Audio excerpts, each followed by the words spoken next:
हमारे आत्मविश्वासी मुखर नए भारत के कहानीकार, हमारे डिजिटल कंटेंट क्रिएटर्स की प्रतिभा को सम्मान देने के लिए, नेशनल क्रिएटर्स अवार्ड का मंच प्रदान करने के लिए, इस विजन को सामने लाने के लिए माननीय प्रधानमंत्री जी का बहुत बहुत आभार। और आप सब डिजिटल कंटेंट क्रिएटर्स की ओर से माननीय प्रधानमंत्री जी का स्वागत करने के लिए मैं फेमस पॉडकास्टर राज शमानी को मंच पर आमंत्रित करती हूं।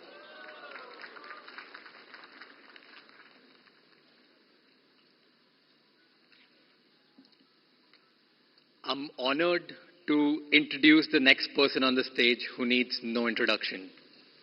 But before I do that, I want you to thank your stars. शुक्र मनाओ guys कि ये content creator नहीं है, क्योंकि अगर ये होते तो हम सबकी दुकानें बंद हो जाती। Because जब ये रील बनाते हैं तो वायरल हो जाती है, जब ये ट्वीट करते हैं तो वो ट्रेंड बन जाता है, जब ये रेडियो शो पे जाते हैं तो वर्ल्ड का नंबर 1 रेडियो शो बन जाता है, जब ये कोई स्लोगन देते हैं तो वो हैशटैग बन जाता है। He does not ride the trend, he is the trend.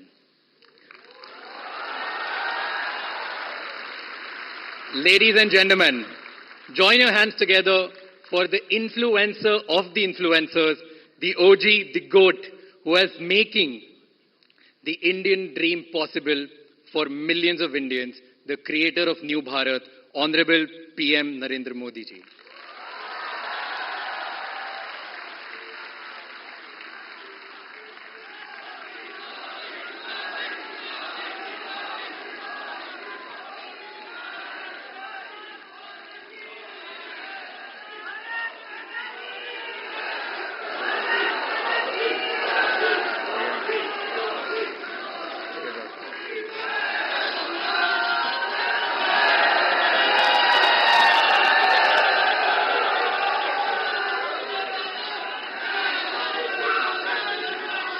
Thank you Raj Shamani.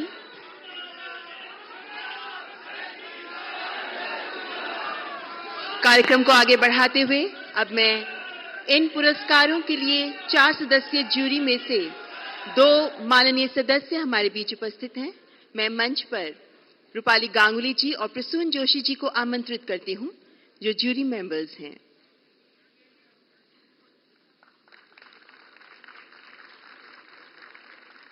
और अब अति आदरणीय प्रधानमंत्री जी के कर कमलों द्वारा पुरस्कार वितरण का शुभारंभ किया जाएगा।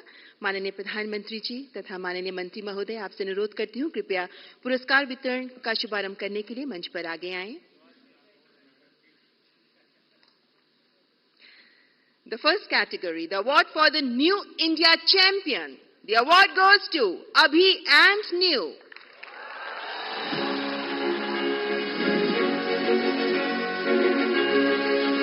They are pioneers in shaping the perspective of New India.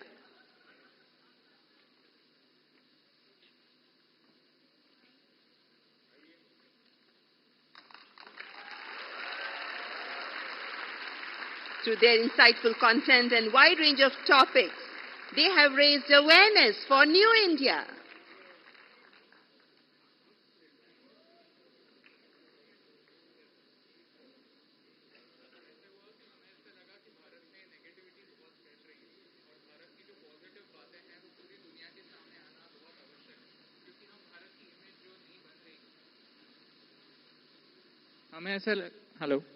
हमें ऐसा लगा कि भारत की जो इमेज बन रही है, जो छवि बन रही है, वो बहुत सारी नेगेटिव बन रही है, लेकिन भारत में ऐसी बहुत सारी बातें हैं, बहुत सारी पॉजिटिव बातें हैं जो पूरी दुनिया तक पहुंचना आवश्यक है, ताकि हमारी जो नई पीढ़ी है वो हमारे नए भारत से रूबरू हो पाए। तो इसीलिए हमने सोचा कि क्यों ना हमें जो दिखता है वो पूरी दुनिया के सामने लाए। इसीलिए अभी और न्यू आप दोनों से मैं पूछना चाहूंगा कि ये थोड़ा साहस का काम है। मैं भी पब्लिक मीटिंग में जाता हूं और जब आर्थिक विषय और आंकड़े बोलता हूं तो मैं देख रहा हूं कि लोगों को नींद आना शुरू हो जाती है। कुछ हल्की फुल्की बातें करते तो मजा। मीडिया वाले भी रिपोर्ट में सीरियस नेचर की बात करूंगा तो कभी नहीं करते, वो हंसी मजाक की कोई बात होगी तो बढ़िया रिपोर्ट करते हैं। आपको नहीं लगा कि आपका विषय इतना ड्राई है, कैसे लोग इंटरेस्ट लेंगे? नहीं, जैसे आप एनर्जी के साथ बात करते हैं, वैसे अगर हम भी एनर्जी के साथ आपकी 1% एनर्जी से अगर हम बात कर पाए तो फिर हम उस मैसेज को थैंक यू दोस्त, बहुत शुभकामनाएं, बहुत सेवा करते रहिए। आपने फील्ड चैलेंजिंग चुना है, लेकिन देश के लिए बहुत जरूरी है। मेरी तरफ से बहुत बधाई। And the Best Storyteller Award. The award goes to Geetika Govindasamy, known as Kirti History. She educates about the real history with unique perspective, gaining popularity for her engaging approach to Indian history. ओहो बाबा, आप पैर नहीं छू।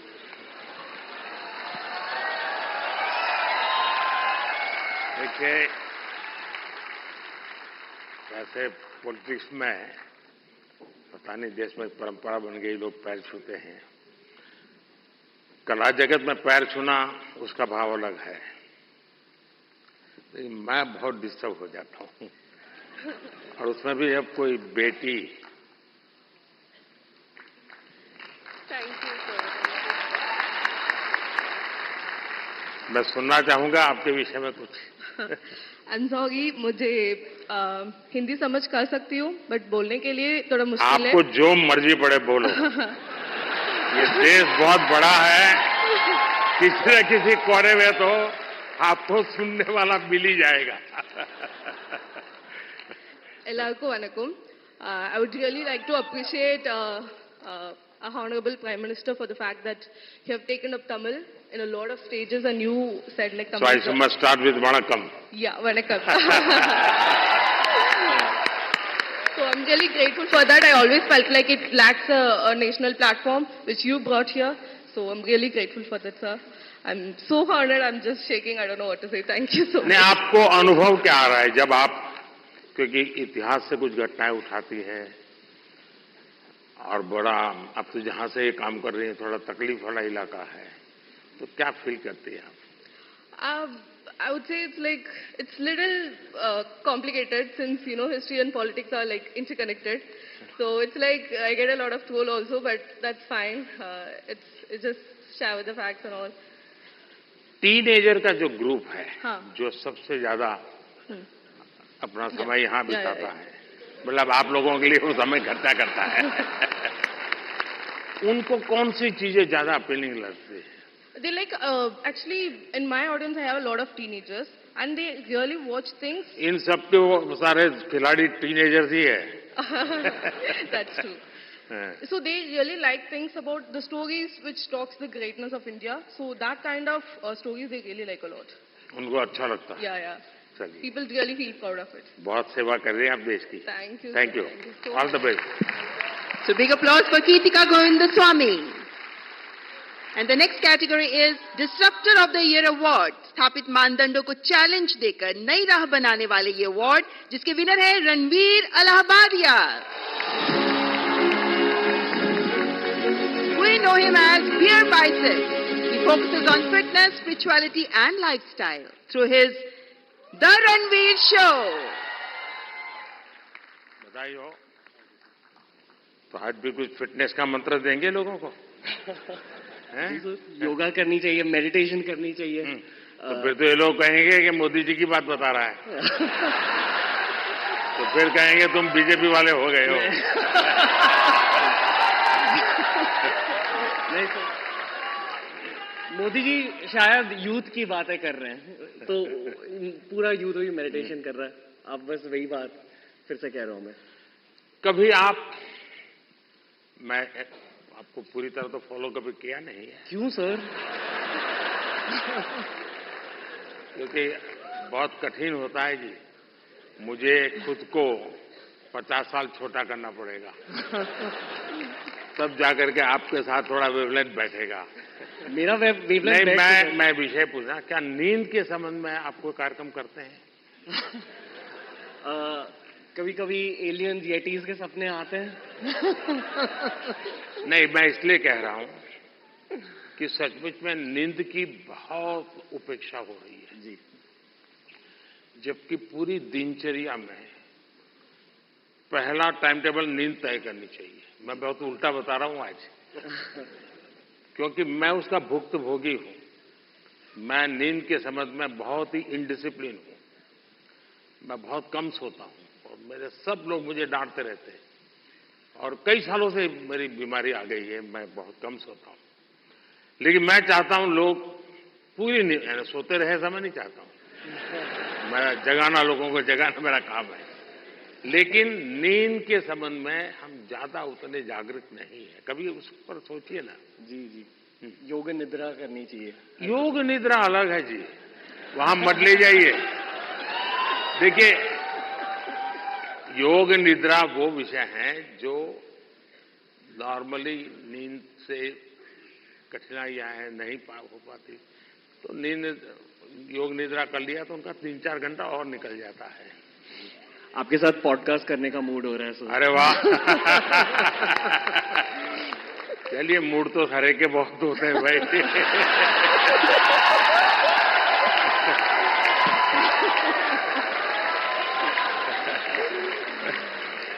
All the best. Thank you.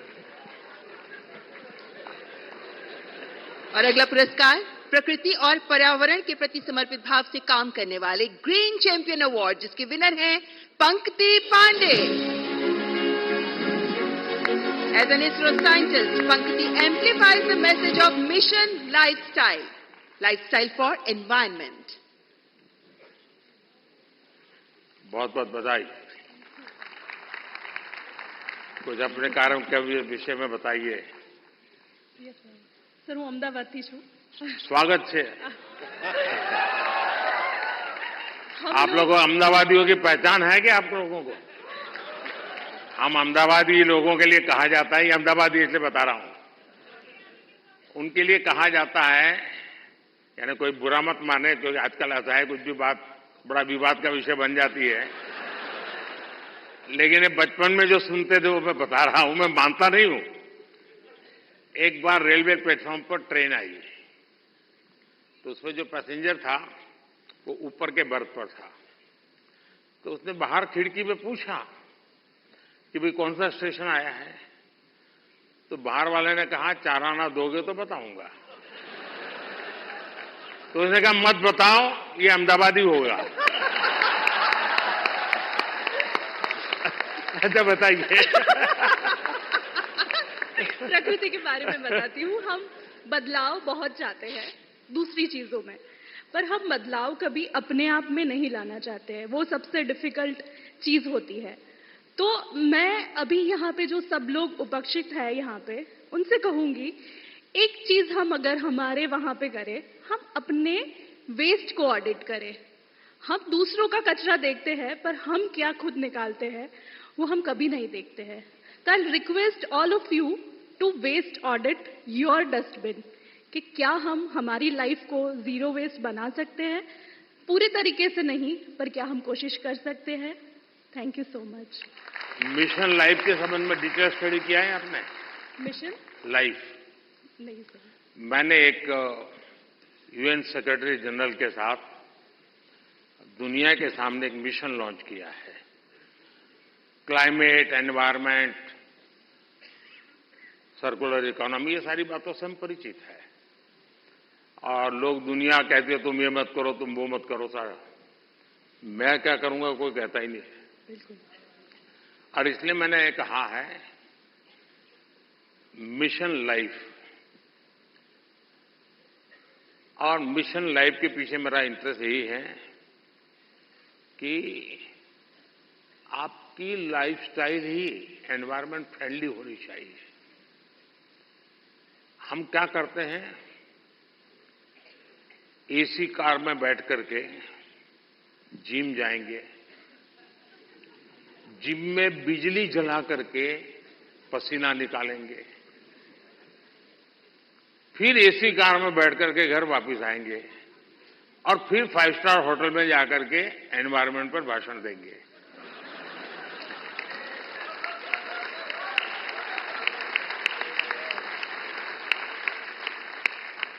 ये global warming की समस्या का समाधान का सबसे बड़ा उपाय हमारी लाइफस्टाइल है। आपका यही मिशन है ना? यस सर, बिल्कुल। बहुत अच्छा ये काम कर रहे बदलाव हो। हमसे है, बिल्कुल। और अहमदाबादी है तो वेस्ट का बेस्ट कैसे बनाना इसमें एक्सपर्टाइज होती है। ये अहमदाबादी लोग एक भी चीज फालतू छोड़ते ही नहीं है। धन्यवाद जी। माइक दे दीजिए तो वो काम आएगा।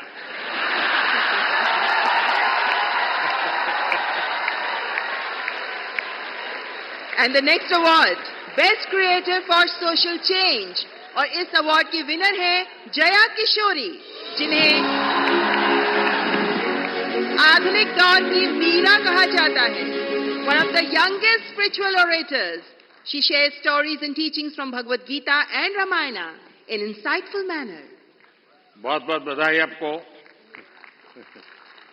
चलिए, आपने लोगों को आध्यात्मिक दुनिया की तरफ बड़ी आधुनिक तरीके से रुचि फैलाई है। बहुत बहुत धन्यवाद। बताइए कुछ। जी, मैं कथाकार हूँ, श्रीमद् भागवतम करती हूँ और गीता जी के ऊपर बातें करती हूँ, क्योंकि मेरा बचपन इन्हीं चीज़ों से गुजरा है और जो बदलाव मुझ में आया है, चाहे शांति, सुकून, खुशी, हर चीज़ को लेकर। और सबसे बड़ी बात, क्योंकि हमारी सोच है कि भगवान से जुड़ना तो बुढ़ापे का काम है, और मुझे लगता है सबसे गलत सोच है, क्योंकि सबसे ज्यादा अध्यात्म की जरूरत युवाओं को है। और अगर मैं मटेरियलिस्टिक लाइफ के साथ साथ आध्यात्मिक जीवन जी सकती हूँ, तो मुझे लगता है हर युवा जी सकता है। लोगों को डर लगता है कि अध्यात्म मतलब झोला लेके चले जाना। हाँ जी। तो आप उसको रास्ता पर बताइए। ऐसा बिल्कुल नहीं है, क्योंकि सबसे बड़ा आध्यात्मिक ज्ञान है श्रीमद् भगवद गीता, और वो एक ऐसे व्यक्ति को सुनाई जा रही है, अर्जुन, जो आगे जाके राजा बनने वाले हैं, और राजा से ज्यादा ऐश्वर्य किसी के पास नहीं होता। और गीता में भगवान ने एक बार भी, श्री कृष्ण ने नहीं कहा कि राज्य छोड़ दो, बस कहा अपना धर्म पूरा करो जहां भी हो। बहुत बहुत धन्यवाद। And now the most impactful Agri Creator Award. This award goes to Laksh Dabas. I invite his brother Mrinal Dabas to receive the award on his behalf. कृषि को लेकर इनोवेटिव टेक्निक से कैसे हम कृषि को समृद्ध कर सकते हैं, इसी पर काम करते रहे हैं लक्ष्य दबास। बधाई हो, आपका लक्ष्य सफल हो। बहुत बहुत शुक्रिया इस मंच से बुलाने के लिए प्रधानमंत्री साहब। मैं मृणाल डबास, हम जैविक किसान हैं। देश की जरूरत जरूर थी 1970s में कि एक ग्रीन रेवोल्यूशन आया गया, लेकिन उसके बाद देश बढ़ा और आज देश की जरूरत जैविक खेती की है, जिसमें कोई रसायन, कोई पेस्टिसाइड हमारे खाने में जो जहर हम डालते हैं वो ना डाला जाए। इसी संदर्भ में हमने 30,000 से ज्यादा किसानों को अपने खेत में बुला के, हम जटखोड़ खेत से बिलोंग करते हैं जो दिल्ली सोनीपत बॉर्डर पे है, बुला के कैसे जैविक खेती की जाती है, किस तरह कीटों से बचाया जाता है, उस संदर्भ में उनको सिखाया है। अगर हम सरसों का तेल निकालते हैं तो एक्सपेलर यूनिट नहीं, जो प्राचीन समय में कच्ची घानी का तेल हुआ करता था। अगर हम गाय पाल रहे हैं, जर्सी एचएफ नहीं, जो हमारी देसी गाय है, गिर है, सहवाल है, थारपारकर है, राठी है, क्यों उसको भी हमें ज्यादा सेवा करनी चाहिए? उसके दूध में और उसका जो घी बनता है, क्या उसमें ज्यादा प्रोटीन कंटेंट होता है और हमारे शरीर के लिए क्यों वो ज्यादा जरूरी है? इसी संदर्भ में हमारा उद्देश्य रहता है। और देखिए, लक्ष्य आप स्वयं तो एक मिशन बोर्ड में इस काम को कर रहे हैं, लेकिन आज आपका यहां आने से इनको भी और देश को पता चलेगा कि ऐसे नौजवान, जबकि दुनिया कुछ अलग सोचती है, ये अलग सोच रहा है।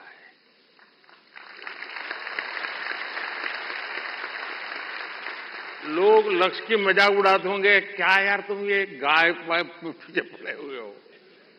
उसके बाद भी वो उसको समर्पित है।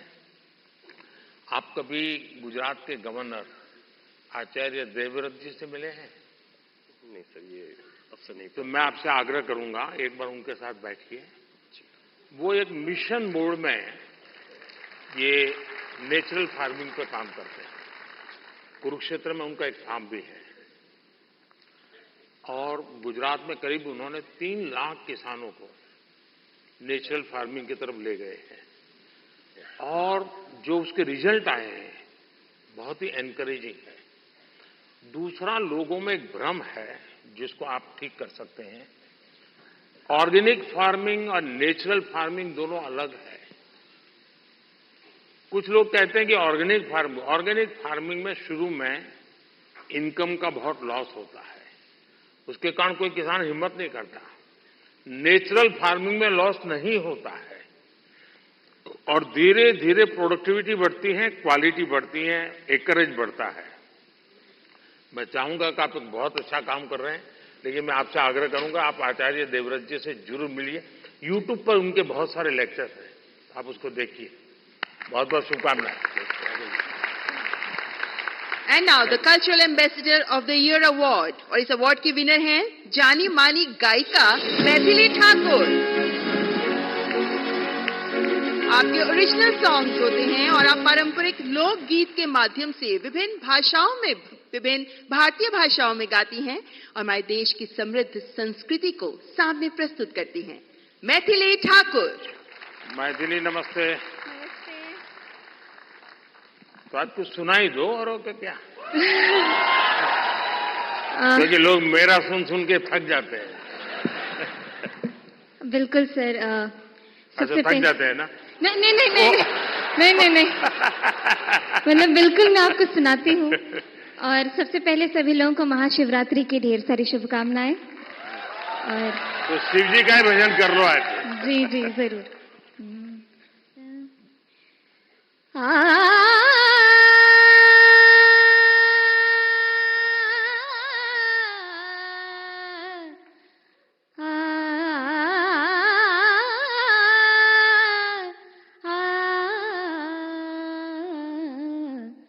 डिमिक डिमिक डमरू कर बाजे, प्रेम मगन नाचे भोला भोला। डिमिक डिमिक डमरू कर बाजे, प्रेम मगन नाचे भोला। सिंही नाद बजावत गावत, सिंही नाद बजावत गावत, लटक रही बगली झोला भोला।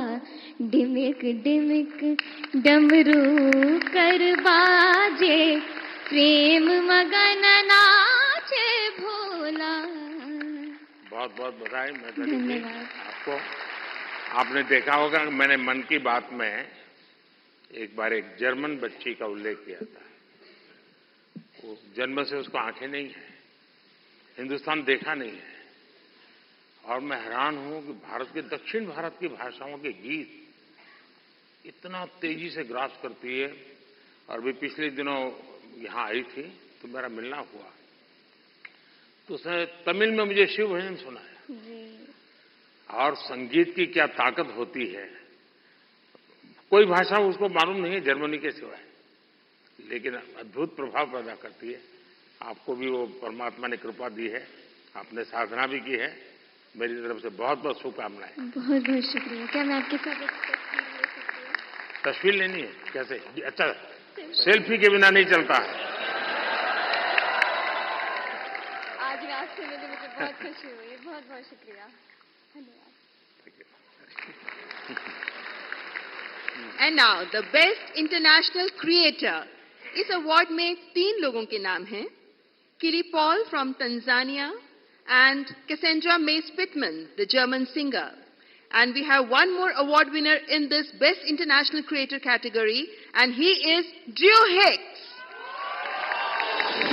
He's an American with Hindi and Bhojpuri skills, and he's gained fame for fluent Hindi and Bihari accent. तो आप हिंदी भी बोलते हैं, बिहारी भी बोलते हैं। यहाँ लोग आपकी बिहारी सुनना चाहेंगे। मैं इतना नर्वस फील कर रहा हूँ कि लगता है भोजपुरी, हिंदी, इंग्लिश सब भूल गया मैं, बट कोशिश करूंगा। जो भी बोल सकते बोल लीजिए। नहीं, मैं बहुत खुश हूँ, धन्यवाद अवार्ड के लिए। और मैं बस लोगों को खुश करना चाहता हूँ और भारत का नाम रोशन करना चाहता हूँ। अगर इसमें मैं सक्सेसफुल हूँ तो मैं खुश हूँ। ये टैलेंट कैसे आपको, कैसे इस तरफ रुचि बनी और कैसे आपकी जिंदगी यात्रा शुरू हुई? मेरा पापा actually BHU Banaras Hindu university में पढ़ाई किया था, तो मैंने बचपन में कुछ टाइम वहीं पे बनारस में स्पेंड किया और फिर पटना में वो एक्चुअली मिथिला पेंटिंग्स का भी बिजनेस में था कुछ टाइम के लिए। हाँ, तो फिर उसके बाद बचपन के बाद मैं वापस US गया, बट US में मन नहीं लगा, मेरे को लगा मुझको जल्दी घर वापस आना है, तो मैं आ गया। चलिए, आपको बहुत बहुत शुभकामना। आपका एक वाक्य भी इस देश के नौजवानों के लिए बहुत इंस्पायर करेगा। शुक्रिया, ऑल द बेस्ट। धन्यवाद। और हमारे देश के टूरिज्म पोटेंशियल को सामने लाने वाले बेस्ट ट्रैवल क्रिएटर अवार्ड के विनर हैं Kamiya Jani, the founder of Curly Tales. हमारे देश के कई ऐसे पहलुओं को सामने रखा है जो अभी तक अनएक्सप्लोर्ड रहे हैं। So the beauty of India has been showcased by her in her videos. That's Kamiya Jani. बहुत बहुत बधाई। Thank you so much. Thank you. Kamiya जी बताइए। मुझे घूमने का बहुत शौक है और मुझे लगता है कि जब हम ऑफिस से थके आ रहे आते हैं या वीक भर पूरा काम करते हैं, वीकेंड्स में हमें एंजॉय करना चाहिए। जो इतनी ब्यूटीफुल नेचुरल ब्यूटी हिंदुस्तान में है वो एंजॉय करनी चाहिए। और मुझे लगता है भारत सबसे ज्यादा खूबसूरत देश है और यही ऑब्जेक्टिव है कि ग्लोबल मैप पर भारत नंबर 1 पर हो बस। और फिलहाल कंफ्यूज्ड हूं, लक्षद्वीप जाऊं या द्वारका? द्वारका आपको काफी नीचे जाना पड़ेगा। लेकिन वो मेरा अनुभव बहुत ही अद्भुत था। खैर, उसकी बात कभी फिर करूंगा, लेकिन मैं नहीं मानता सब टूरिस्टों के लिए कितना सुविधाजनक होगा। लेकिन अब जैसे मैं आदि कैलाश गया था, आदि कैलाश हमारा काफी ऊंचे टॉप पर है, और दूसरी तरफ मैं यहां द्वारिका में काफी मीटर नीचे चला गया पुरानी द्वारिका देखने के लिए। आप ये जब भारत के इन धरोहर का परिचय करवाती हो, तो मैं एक विषय 2 विषय लेकर इन दिनों चल रहा हूं, उसमें आप जो क्रिएटर्स होते हैं मदद कर सकते हैं। एक हमारे लोग क्या करते हैं, जैसे कहीं चले गए सोमनाथ, तो बस में ट्रेन में अपनी कार से उतरेंगे, भागेंगे, और जैसे भगवान अभी कहीं जा रहे हैं तो पकड़ो। उनके दिमाग में यही रहता है, तो दौड़ो, पकड़ो, और फिर एक बार देख लिया तो इधर उधर छुट्टी। मैं कहता हूं भाई ऐसा क्यों करते हो? जहां जाते हो कम से कम एक रात रुकिए। टोटल जो आपका बजट है, टूर ट्रैवल का टोटल बजट है, कम से कम 5% 10% लोकल कुछ न कुछ चीज खरीदिए, लोकल प्रोडक्ट खरीदिए। अब फिर आप कहेंगे नहीं हमने पानी पूरी खरीदी थी, ऐसा नहीं। खाना वाना तो कंपलसरी है, खाएंगे, लेकिन कोई वहां की प्रोडक्ट, क्योंकि हमारे देश की जो ये भी एक सामर्थ्य है और वहां की इकोनॉमी को बहुत बड़ा बल मिलता है। अब जैसे मान लीजिए आप बद्रीनाथ गए और वहीं से थोड़ा एक 5 किलोमीटर दूर मणा गांव गए और मणा गांव से हैंडीक्राफ्ट खरीदा, तो हिंदुस्तान का वो पहला गांव, उसके बाद चाइना आ जाता है, वो पहला गांव, वहां के कुछ चीजें खरीद करके अपने गांव ले जाओगे, देश की एकता को हमेशा हमेशा बनाए रखने में काम आएगा।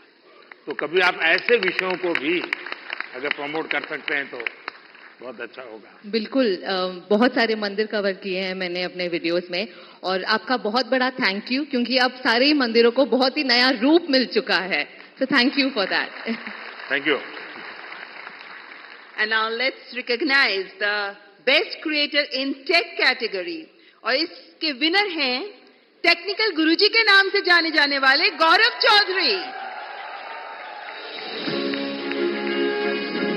आपका पहला टेक चैनल है जो 1 करोड़ सब्सक्राइबर्स के मार्क को क्रॉस कर गया, and you even covered UPI in Paris. That's Gaurav Chaudhary.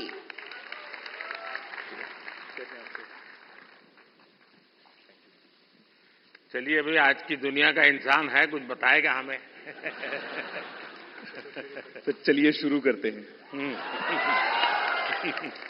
Sir मैंने 2015 अक्टूबर में अपना चैनल शुरू किया था और उसका एक बहुत बड़ा कारण है डिजिटल इंडिया, जो जुलाई के महीने में शुरू हुआ था।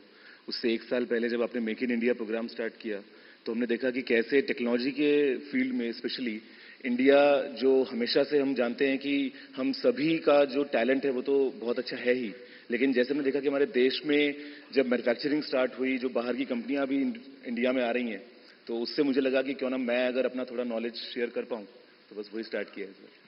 आपने ध्यान में आया होगा, एक विषय को लेकर के मैं भारत काफी कुछ कर रहा है और दुनिया को भी मैं कहता रहता हूं।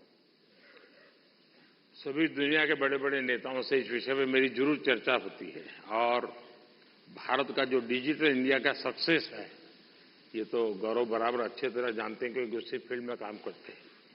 लेकिन मेरा एक आग्रह रहता है कि उज्जवल भविष्य के लिए हमें टेक्नोलॉजी को डेमोक्रेटाइज करना चाहिए। हमारा यूपीआई ये इसका बहुत बड़ा सिंबल है। ये कुछ लोगों की बपोती नहीं है, ये सबकी मालिकी है और दुनिया तभी आगे बढ़ेगी।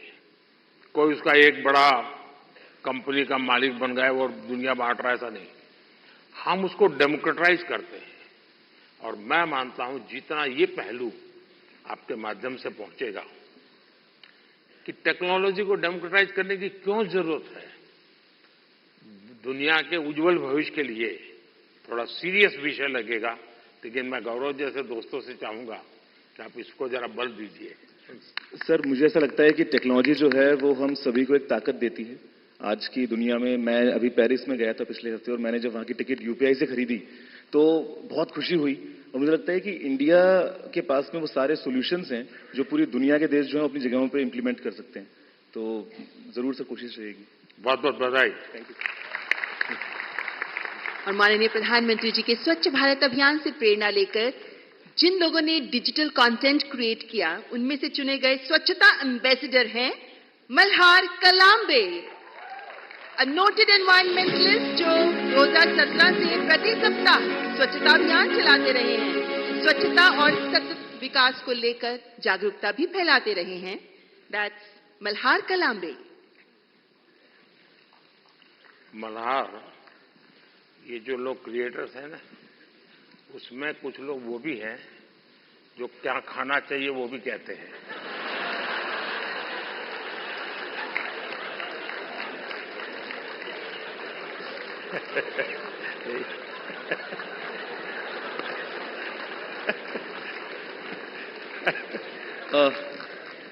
इस पुरस्कार के लिए शुक्रिया।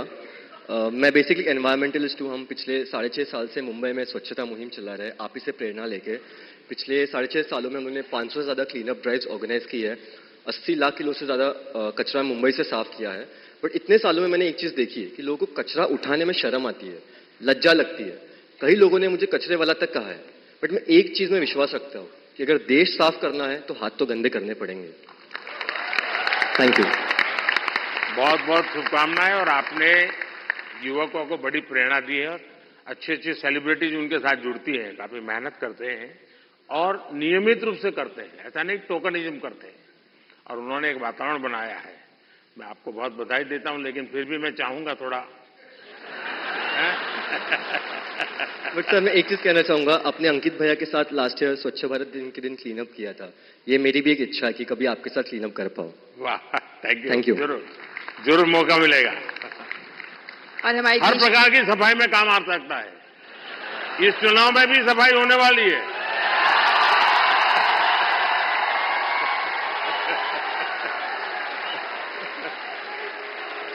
और हमारे देश की समृद्ध फैशन परंपराओं को आगे बढ़ाने के लिए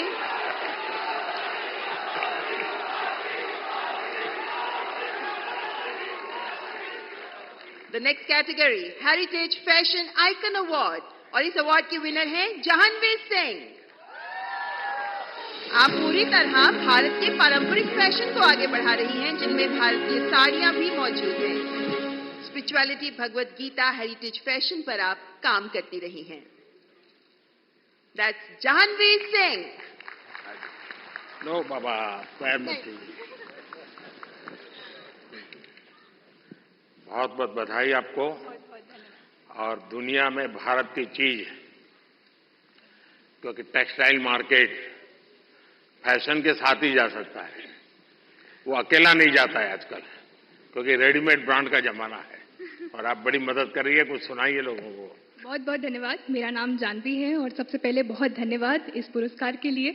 और मैं चाह रही हूँ कि इस नए भारत में जो हमारी प्राचीन परंपरा है उसे अपनी संस्कृति, शास्त्र, संस्कार और साड़ियों के माध्यम से आगे लेके जाऊं। और मेरा सबसे यही अनुरोध है कि अपनी संस्कृति, शास्त्र, संस्कारों को भूलिए मत, उसे अपने साथ रखिए। आप कितने भी मॉडर्न हो जाएं, हमेशा ये रूट्स आपको याद होनी चाहिए। एक है अब दुनिया में रेडीमेड का जमाना है जी। और मैं मानता हूं कि हमने इस प्रकार किसी को अगर गाइड कर सकते हैं, आप जैसे लोग गाइड कर सकते हैं, जैसे अब साफा कोई मानता नहीं, रेडीमेड आता है पहन लेता है, फोटो वोटो निकल जाती है। धोती मानता नहीं कोई, रेडीमेड आता है पहन लेता है। भारतीय जो वेश है उसमें भी साड़ी कठिन काम है पहनना। अगर उस आ रहा है थोड़ा बहुत, लेकिन मैं समझता हूं वो जितना ज्यादा प्रमोट होगा, दुनिया में बहुत बड़ा मार्केट बनने वाला है। तो उस दिशा में कैसे आप लोगों को इंस्पायर कर सकती है? मुझे लगता है हमारे देश में बहुत अलग अलग प्रकार के टेक्सटाइल्स हैं और उसको अपने वीडियोस से मैं प्रमोट करती हूँ। उसका पहनावा कैसा है, उसकी बुनाई कैसे की जाती है, टेक्सटाइल कैसा है, तो उसको आगे ले जाने का प्रयास है वीडियोस के माध्यम से, ताकि लोगों को पता चले कि हमारे भारत में इतने अलग अलग टेक्सटाइल्स और इतने सुंदर प्रिंट्स, वेराइटीज हैं जो हमें देश के सामने लानी चाहिए। और भारत एक सबसे सुंदर देश है और उसकी विरासत, उसकी परंपरा, संस्कार, संस्कृति, हर एक चीज बहुत सुंदर है। तो मेरा यही प्रयास है कि मैं उसको आगे लेके जाऊं। देखिए, भारत फैशन की दुनिया में लीडर रहा है। बहुत लोग हैरान हो जाएंगे अगर आज लोगों को लगता है मिनी स्कर्ट ये आधुनिकता की निशानी है, या पर्स ऐसे लटकाती है बहनें। आप अगर कोणार्क जाएंगे, सैकड़ों साल पुराने मंदिर का जो मूर्तियां बनी हैं, उसमें आपको एक मूर्ति वो भी दिखेगी जिसमें मिनी स्कर्ट पहना है बेटी ने और हाथ में पर्स है, ऐसे लटक रही है। यानी सैकड़ों साल पहले फैशन का वो नॉलेज यहां पर पत्थर तराशने वाले को भी था। यानी भारत की इन विविधताओं को हम दुनिया में ले जा सकते हैं। बहुत बहुत बधाई आपको। बहुत बहुत धन्यवाद। और बेस्ट क्रिएटिव क्रिएटर फीमेल की श्रेणी में पुरस्कार प्राप्त कर रही हैं श्रद्धा, जिन्हें मशहूर हैं अय्यो श्रद्धा के नाम से। आप अलग अलग भाषाओं में कॉमेडी प्रस्तुत करती हैं, हास्य कलाकार। दैट्स श्रद्धा।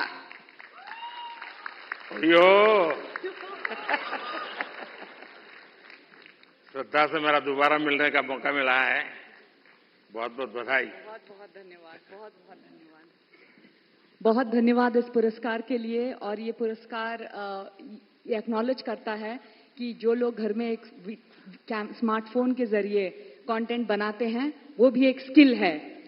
ये एक्नॉलेज करता है ये पुरस्कार। इसका बहुत बहुत बहुत धन्यवाद। देश में अक्सर सामाजिक, राजनीतिक, औद्योगिक वजहों से परिस्थिति काफी गंभीर हो जाती है। मेरी कोशिश ये रहती है कि इसमें अगर एक ह्यूमरस पॉइंट ऑफ व्यू या हास्य रस मिलाया जाए तो एक पॉजिटिविटी फैलाई जा सके। जो भी परिस्थिति हो, आई थिंक हमारे देश के लोग इतने प्यारे हैं कि परिस्थिति कितनी भी गंभीर हो, हम हर चीज में मुस्कुराने की वजह ढूंढ लेते हैं। और मैं अपने कंटेंट से ये वजह दर्शाने की कोशिश करती हूँ। बहुत बहुत धन्यवाद। बहुत धन्यवाद। देखिए, बाजार से सब्जी कितनी बढ़िया क्यों ना लाए, उसमें जब तक तड़का नहीं लगता है ना, टेस्ट नहीं आता है। तो ये हास्य की चीजें जो है वो तड़का का काम करती है जिंदगी में। और आज आपकी स्पॉन्टेनिटी ने सबको फ्लोर कर दिया है। Thank you. Thank you so much. Thank you. Thank you. Thank you. And now let's recognize the best creative creator male, RJ Raunak, जो अपने प्रैंक के लिए जाने जाते हैं, अपने ह्यूमर, अपनी आवाज के लिए जाने जाते हैं और अलग अलग टॉपिक्स पर बेहतरीन डिजिटल कंटेंट तैयार करने वाले आरजे रौनक। क्या आरजे, कैसे हो भैया? रौनक ने ही आरजे नाम पॉपुलर कर दिया। सर, मुझे लगता है कि आपने भी रेडियो को पॉपुलर कर दिया, तो उसके लिए बहुत बहुत धन्यवाद। और अक्सर जब मैं रेडियो में प्रोग्राम करता हूं और लोगों से रेडियो के बारे में बात करता हूं, और मुझे अच्छे से याद है जब मन की बात प्रोग्राम शुरू होने वाला था, तब हमने यही कहा था कि हमारी इंडस्ट्री में और एक व्यक्ति आ रहे हैं। हमने इतने सालों से काम किया, लेकिन शायद वो फर्स्ट डे से ही सारे रिकॉर्ड्स तोड़ देंगे, तो उसके लिए बहुत बहुत धन्यवाद। बहुत बहुत बधाई आपको। Thank you Modi ji. और सारी रेडियो फ्रेटर्निटी की तरफ से मैं आपको धन्यवाद कहूंगा, क्योंकि शायद यहाँ पर रेडियो का मैं इकलौता हूं आपके अलावा जिसको ये अवार्ड मिल रहा है। बहुत लोग होंगे जो भी दुनिया में होंगे, और मैं पक्का मानता हूं कुछ लोग तो अपने गीत खुद ही रिकॉर्ड करते होंगे, फिर खुद सुनते होंगे, और घर में अगर माँ गुस्सा करती है तो सुनाते होंगे। बिल्कुल। सबकी तरफ से मैंने सोचा था पहले कि कभी मैं ऑनरेबल प्राइम मिनिस्टर से मिलूंगा तो मैं उनसे बउआ के स्टाइल में वही कहूंगा जो मैंने बहुत सारे हजारों लोगों को कहा है, सो नमस्ते सर, मैं बउआ बोल रहा हूँ। बहुत बहुत धन्यवाद। थैंक यू भैया। And now moving on to the best creator in food category, and the award goes to Kavita's Kitchen. एक हाउसवाइफ जो बन गई digital entrepreneur. She has played a vital role in celebrating the rich culinary heritage of India.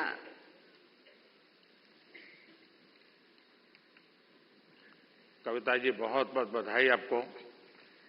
धन्यवाद sir. वो जो मल्हार है ना, उनको खाना बनाना सिखाओ। उसको कुछ सिखाइए।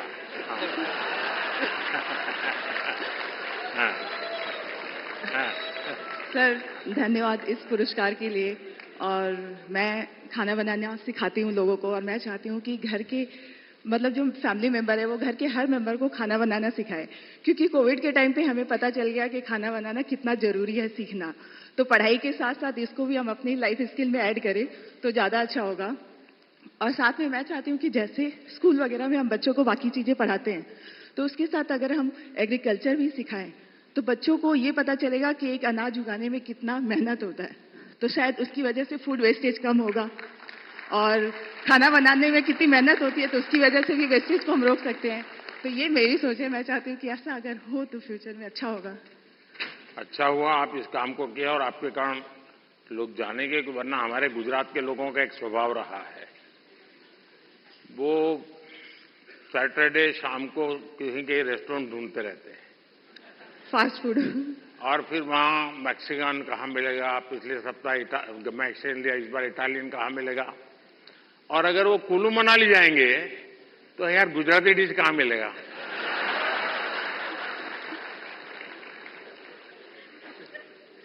खैर, लेकिन आपने देखा होगा हमने 2023 को इंटरनेशनल मिलेट ईयर के रूप में दुनिया में पॉपुलर किया। हमारे यहाँ परंपरागत रूप से मिलेट खाया जाता था, लेकिन आज हमारे डाइनिंग टेबल पर से वो खो चुका था, फिर से आ रहा है। उसके लिए क्या कर सकते हैं? और दूसरा, खाने में बनाने के तरीके, दिखने का तरीका, लेकिन उसके साथ साथ अब न्यूट्रिशनल वैल्यूज की अवेयरनेस, उसमें आप क्या कर रही हैं? मैं कहना चाहूंगी कि जैसे बच्चे उनको फैंसी फूड पसंद होता है, तो अगर हम उसमें ज्वार, बाजरा, रागी ये सब फ्लोर मिला के, जैसे मैं सुबह दूध की मलाई बचती है तो उसमें बनाना मैश करके डाल देती हूँ, थोड़ा रागी ज्वार फ्लोर, काजू किशमिश क्रश करके, और इसके छोटे छोटे ऐसे पैनकेक बना देती हूँ। तो बच्चों को पता नहीं चलता, उनको लग रहा है कि बहुत मीठा है और अच्छा है। तो बच्चों के स्वाद के हिसाब से हमें खाने में थोड़े चेंजेस करने पड़ेंगे। और ये जो मिलेट है वो हम अपनी लाइफ में आजकल डाइटिशियन, डॉक्टर सब बोलते हैं कि मिलेट्स खाना हमारे लिए अच्छा है, और हम वापस उसी जनरेशन में जा रहे हैं जहां से हम शुरू किए थे। मैं अभी यूएस में मुझे निमंत्रित किया गया था, तो व्हाइट हाउस में बहुत बड़ा डिनर था, सबके लिए वेजिटेरियन था, और सरप्राइजिंगली 80% डिश मिलेट्स की थी व्हाइट हाउस में। तो मिलेट हम सबको अपने फूड में इंक्लूड करना चाहिए। और ये आपकी बात सही है कि बच्चों को उसमें रुचि बननी चाहिए। मैं याद है, खैर मैं बच्चा नहीं था तब, मैं ताइवान गया था बहुत साल पहले, तब तक मैं मुख्यमंत्री भी नहीं था, और मेरा कोई 10 दिन का वहाँ कार्यक्रम, वहाँ की सरकार ने मुझे बुलाया था। मेरे यहाँ से गया आइटनरी के साथ, no fish, no eggs, no meat, सब no no no no no. तो उनके लिए परेशानी थी, खिलाए क्या उसको। तो फिर मेरे साथ जो उनके कोऑर्डिनेटर थे, उन्होंने कहा कि साहब यहाँ एक बुद्धिस्ट रेस्टोरेंट है जो वेजिटेरियनिज्म को प्रमोट करती है, तो हमने आपके लिए वहां तय कर लिया है, आप क्योंकि और कहीं पर भी आपके लिए वेजिटेरियन मिलना मुश्किल हो जाएगा। तो मैंने कहा चलिए आपकी बहुत बड़ा धन्यवाद करता हूं, आपने मेरी सेवा की। अब मैं गया, सब मैंने देख, उन्होंने शोकेस किया हुआ था ऑर्डर देने के लिए। मैं देखते ही चौंक गया, क्योंकि किसी को दिखता था चिकन जैसा, कोई दिखता था फिश जैसा, कोई मटन की सारी चीजें दिखती थी। मैंने कहा यार तुम यहाँ कहाँ ले आए मुझे, ये तो सब नॉन वेज है।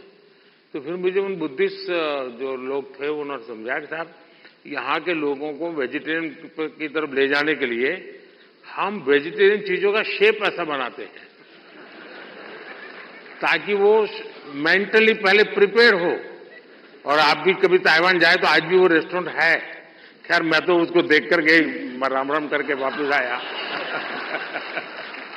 यही, इस बात का मैं ध्यान रखूंगी अपने नेक्स्ट कुकिंग वीडियो में कि जो दिखने में पोषण के लिए जितना ज्यादा बल दे सके, मैं समझता हूँ ज्यादा अच्छा होगा। जी सर, बहुत बहुत शुभकामनाएं। धन्यवाद सर। सर पैसे क्या मम्मी ने बोला? And now the वाह, नमस्कार। ओहो, धन्यवाद। And now the best creator in the education category, और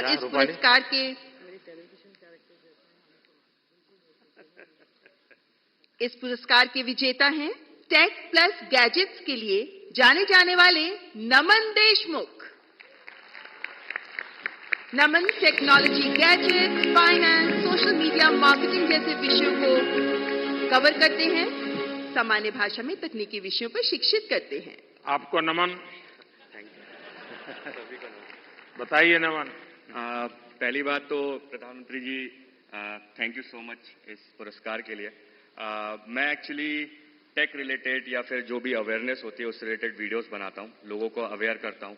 जिस तरीके से इंडिया में टेक्नोलॉजी या फिर बाकी की चीज़ें बढ़ रही हैं, उस तरीके से बहुत सारे स्कैम्स भी बढ़ते जा रहे हैं, जहाँ पे कई सारे ऐसे भी लोग हैं जो शायद अपना बैंक अकाउंट तक खाली करवा देते हैं कुछ स्कैम्स के कारण। तो उस टाइप की वीडियोस रहती है मेरी। प्लस इतनी सारी गवर्नमेंट की स्कीम्स होती हैं जो लोगों तक नहीं पहुंच पाती है, तो उसकी अवेयरनेस वगैरह पे हम लोग जो है वीडियो बनाते हैं। ये बहुत अच्छी बात है, क्योंकि एक प्रकार से लोगों को जगाने का काम है। अदरवाइज लोग अच्छे से अच्छा मोबाइल खरीदने के तो शौकीन है, लेकिन सेफ्टी सिक्योरिटी के लिए क्या क्या करना चाहिए कुछ पता ही नहीं होता है। तो उसी में मेरी कोशिश रहती है, और मैं ट्राई करता हूं कि जितना सिंपल मेरा कंटेंट हो उतना लोगों को समझने में आसानी होती है।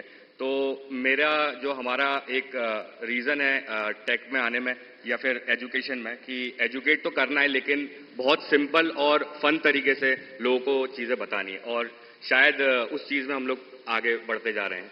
एक सुझाव मैं देता हूं नमन, शायद इन लोगों में से कोई निकले उसको भी काम आ सकता है। भारत सरकार की तरफ से अटल टिंकरिंग लैब्स बहुत बड़ी मात्रा में स्कूलों में चलती है। भारत सरकार पैसे भी देते हैं, और छोटे छोटे बच्चों के लिए है वो, 5वीं 6वीं 7वीं कक्षा की, और टेक्नोलॉजी के लिए ही है। उनका साइंटिफिक टेम्पर तैयार करने के लिए। लेकिन मैं उन दिनों इन बच्चों को जब मिलता हूं, क्या चीजें बना बना के लाते हैं, क्या सोच करके लाते हैं। कभी आप ऐसे अटल टिंकरिंग लैब में जाकर के उसको अगर कभी कवर करें तो हो सकता है कि ये बहुत बड़ा हमारे बच्चों को। और दूसरा मैंने देखा, चंद्रयान लैंडिंग के बाद हमारे देश में साइंटिफिक टेम्पर के प्रति बहुत बड़ी रुचि बनी है। बच्चों को लगने लगा है कि हमने साइंस मैथ की दुनिया में जाना चाहिए, और ये आप लोग जो क्रिएट करते हैं चीजें, हमारे बच्चों को साइंटिफिक दुनिया में जाने के लिए प्रेरित करने वाली जितनी चीजें करेंगे, बहुत बड़ी सेवा होगी। प्रधानमंत्री जी, मैं ये आपकी जो बात है वो जरूर मतलब उस चीज पे भी मैं वीडियो बनाने वाला हूँ फॉर श्योर। और जितनी भी चीजें होती है, जितना भी हम वीडियो बनाते हैं अवेयरनेस को लेके, मैं इस चीज को लेके बहुत ज्यादा खुश होता हूँ कि लोग एजुकेशन के प्रति बहुत ज्यादा आज के टाइम पे आगे बढ़ते जा रहे हैं और लोग सीखना चाह रहे हैं। तो सोशल मीडिया एक ऐसा प्लेटफॉर्म बन चुका है जहां पे लोग अच्छे तरीके से बहुत सारी चीजें सीखते हैं। तो जो आपका सजेशन है उसके लिए मैं 100% काम करने वाला हूँ। बहुत बहुत बधाई। Thank you sir. Best health and fitness creator award के विजेता हैं अंकित बयानपुरिया, एक फिटनेस इन्फ्लुएंसर जो अपने 75 हार्ट चैलेंज के लिए बहुत मशहूर हुए और आप फिटनेस के साथ साथ अध्यात्म को भी जोड़ते हैं। अंकित बयानपुरिया। कहाँ अंकित? साई राम है? वाह। बताओ जरा अपना वाक्य। राम राम भाई सारा ने। हाँ। बहुत बहुत बधाई। बहुत बहुत धन्यवाद। सुनाइए सबको और चैलेंज भी दे दीजिए आप। तो चैलेंज तो ये है भाई, मतलब डेली वर्कआउट करना। आप कुछ भी काम करते हो, क्योंकि नुगारा दुनिया में 2.5 सुख है। पहला सुख निरोगी काया, दूसरा अच्छी नींद और आधे में आ जा और बच्चा और सब कुछ है। तो भाई पहला सुख निरोगी काया, तो अपनी हेल्थ ही काम करो। चाहे आप कोई भी काम करते हो, थोड़ा बहुत टाइम अपने थी काटो जरूर। बहुत बहुत बधाई। और गेमिंग क्रिएटर कैटेगरी के विजेता हैं ट्रिगर्ड इंसान के नाम से जाने वाले निश्चय। आप यूट्यूबर हैं, लाइव स्ट्रीमर हैं, गेमर हैं और आपकी कमेंट्रीज के लिए बहुत फेमस हैं। निश्चय, बहुत बहुत बधाई। Thank you sir, thank you. सुनाइए, कुछ ट्रिगर हो जाए। सबसे पहले तो thank you for this award PM sir. And मैं जेन्युइनली इतना ज्यादा नर्वस हूँ, मैंने कुछ नहीं सोच रखा था। मुझे पता नहीं था कि यहाँ पे आके कुछ बोलना पड़ेगा। जब मैंने देखा सब आके कुछ बोल रहे, तब से मैं सोच रहा था, लिख रहा था फोन में कि क्या बोलूंगा। एंड अभी भी नहीं पता क्या बोल रहा हूँ। बस एक चीज बोल रही थी कि गेमिंग कैटेगरी में ये अवार्ड दिया गया है, तो उसके लिए बस थैंक यू बोलना था सर कि गेमिंग को भी रिकॉग्निशन मतलब मिल रही है and it's a big thing. So thank you so much. बहुत बहुत शुभकामनाएं। Thank you sir, thank you. And the next category best micro creator, और इस कैटेगरी के विनर हैं अरिदमन, जो वैदिक एस्ट्रोलॉजी और एंशिएंट इंडियन विजडम पर काम करते हैं। आप आध्यात्म पर काम करते हैं और ज्योतिष पर काम करते हैं और सबको प्रेरणा देते हैं। ओहो भैया, झुको मत। बहुत बहुत बधाई। तो आज क्या कार्यक्रम है? आज का बस यही कार्यक्रम है। नहीं, इसलिए ये सारे लाइन लगा के खड़े रह जाएंगे, क्योंकि ज्योतिष ऐसी चीज है, कोई भी हाथ दिखाता है। मैं अपना बचपन का एक अनुभव बता दूं। मैं ट्रैवलिंग करता था बहुत, और कभी आरक्षण रिजर्वेशन तो कोई सोचना ही नहीं था। भीड़ बहुत होती थी अनरिजर्व डिब्बे में। तो मैं क्या करता था, देखता था कि हाँ थोड़ा मौका है, तो मैं किसी का हाथ पकड़ के शुरू करता देखना। तुरंत लोग मेरे लिए सीट की व्यवस्था करते थे।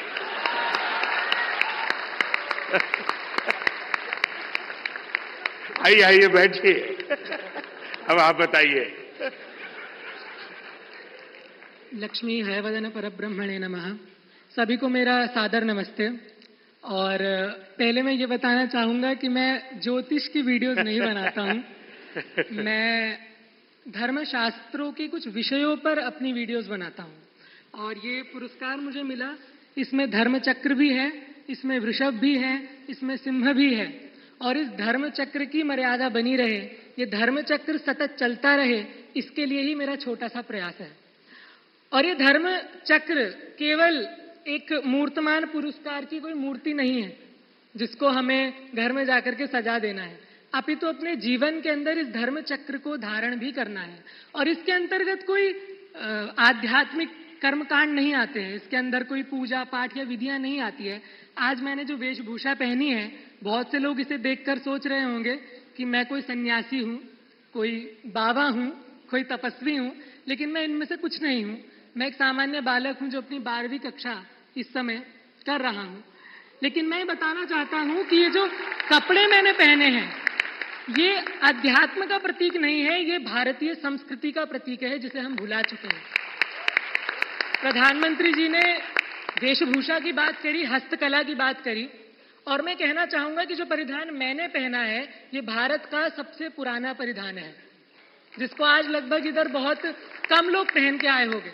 तो मैं आशा करता हूं कि मेरे छोटे से योगदान से, यद्यपि मैं एक बहुत बड़ा क्रिएटर नहीं हूं, लेकिन मेरे छोटे से योगदान से मैं इस राष्ट्र के धर्म चक्र में एक छोटा सा सहयोग देता हूं, और उसके लिए आप सभी का मैं साथ मांगता हूं। और उसके लिए मुझे यहाँ बुलाने के लिए प्रधानमंत्री जी का बहुत बहुत अभिनंदन, आप सभी लोगों का बहुत बहुत अभिनंदन। नमस्कार। आप अरी कैसे आइडेंटिफाई करते हैं और अरी का दमन कैसे करते हैं? प्रथम तो अरि अंतर्मन के शत्रुओं का ही दमन करें, और बाहरी शत्रु बहुत रूप से होते हैं, फिजिकल शत्रु भी होते हैं, अंतर्मन के शत्रु भी होते हैं, परंपराओं के शत्रु भी होते हैं, रहन सहन के शत्रु भी होते हैं। और मैं समझता हूं कि जितनी हद तक हम इन शत्रुओं का निवारण कर सके उतना ही अच्छा है, और मैं इस अपने नाम को सार्थक करने के लिए उस लक्ष्य की तरफ अग्रसर हूं। और माननीय प्रधानमंत्री जी के आशीर्वाद से, आप सभी के आशीर्वाद से मैं इस पर आगे बढ़ता रहूं, ऐसी मेरी आशा है। बहुत बहुत शुभकामनाएं। And now the best nano creator award, और इस अवार्ड के विजेता हैं देवभूमि उत्तराखंड के चमोली जिले के पीयूष पुरोहित। पीयूष जो स्थानों की, लोगों की और उन क्षेत्रीय त्योहारों के बारे में बताते हैं जिनके बारे में लोगों को बहुत कम पता होता है। जोरदार तालियां पीयूष पुरोहित के लिए। पीयूष, बधाई हो। सुनाओ। सर, मैं उत्तराखंड से हूँ और चमोली से हो। हाँ जी। तो सर, मैं अपने जो उत्तराखंड की पुरानी परंपरा होती है उनको प्रमोट करने की कोशिश करता हूँ, और मतलब अलग तरीके से थोड़ी VFX वगैरह, एडिटिंग वगैरह से उसे थोड़ा और एंटरटेन करने की कोशिश करता हूँ। जैसे कि उसमें थोड़ा VFX यूज कर लिया, जैसे वीडियोस में VFX होते हैं, विजुअल आर्ट्स। मैंने मन की बात में एक बार लोगों को अपील किया था किसी और राज्य के गीत को गाइए, और चमोली का जो गीत है एक, वो केरल की बच्चियों ने स्कूल में गाया था, बहुत पॉपुलर हो गया था। शायद आपने वायरल देखा होगा उसको। चमोली का वो गीत बड़ा फेमस है, लोगों के स्वागत के लिए गाया जाता है। बहुत बहुत बधाई हो आपको। हाँ, कहिए। कोई बात नहीं, सब फर्स्ट टाइम वाले ही हैं।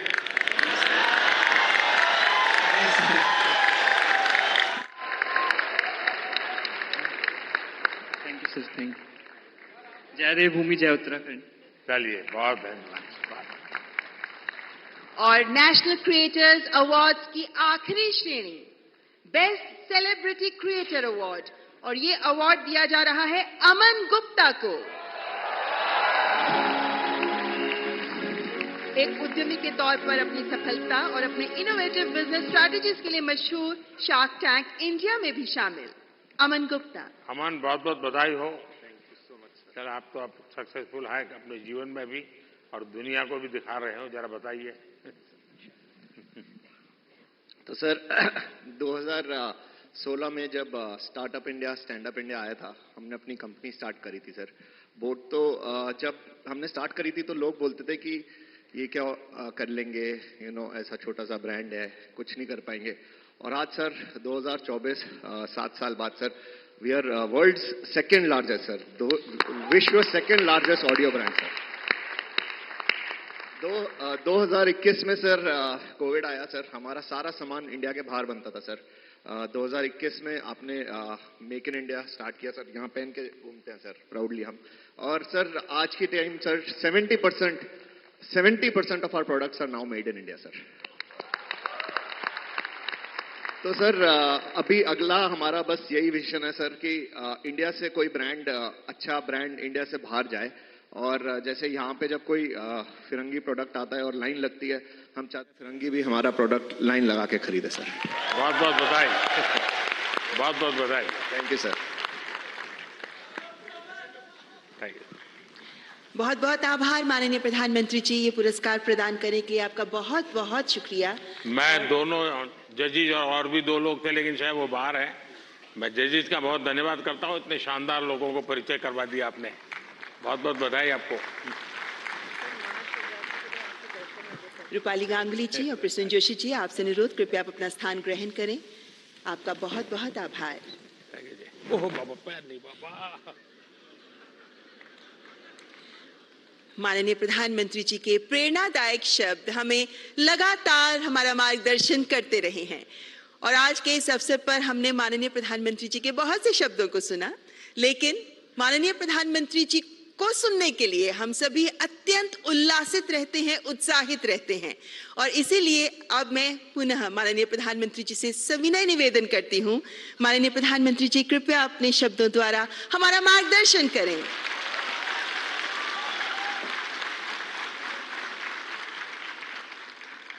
अभी भी कुछ सुनना बाकी है क्या?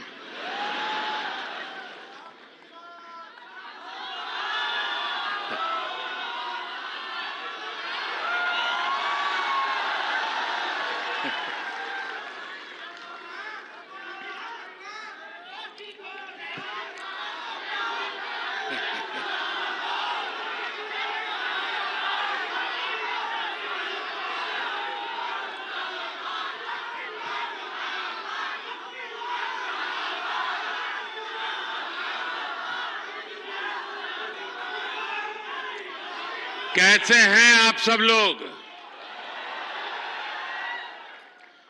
थोड़ी सी वाइब भी तो चेक हो जाए।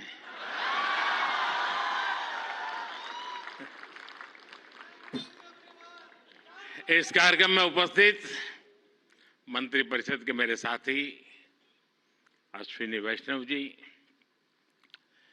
जूरी मेंबर्स भाई प्रसून जोशी जी, रूपाली गांगुली जी, देश के कोने कोने से यहां उपस्थित सभी कंटेंट क्रिएटर्स, देश के कोने कोने में इस आयोजन को देख रहे मेरे सभी युवा साथी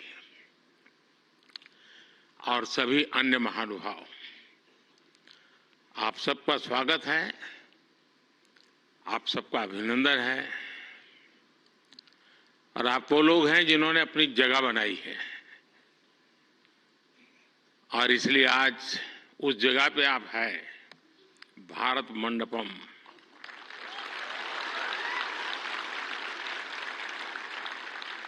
और भारत सिंबल भी क्रिएटिविटी से जुड़ा हुआ है आते ही, और यही जगह है जहां G20 से सभी मुखिया यहां इकट्ठे हुए थे और आगे की दुनिया कैसे क्रिएट करनी इसकी चर्चा कर रहे थे। और आज आप लोग हैं जो भारत का भविष्य कैसे क्रिएट करना उसकी चर्चा करने के लिए आए हैं।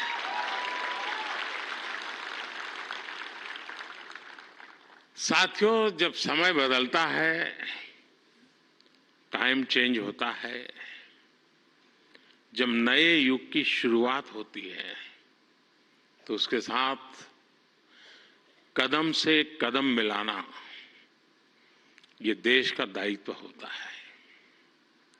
आज भारत मंडपम में देश अपने उस दायित्व को पूरा कर रहा है। पहले नेशनल क्रिएटर अवार्ड्स यानी पहला है, ये आयोजन नए दौर को समय से पहले पहचान देने का आयोजन है।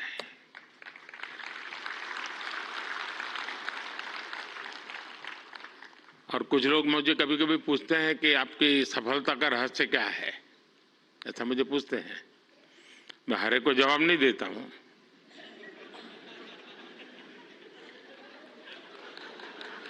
कोई रेस्टोरेंट वाला अपना किचन दिखाता है क्या?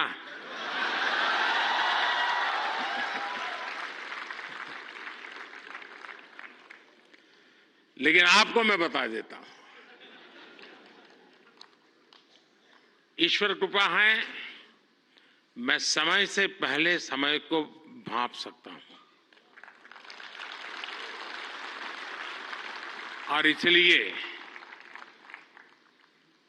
ये पहला ऐसा अवार्ड है जो शायद आने वाले दिनों में बहुत प्रमुख स्थान लेने वाला है।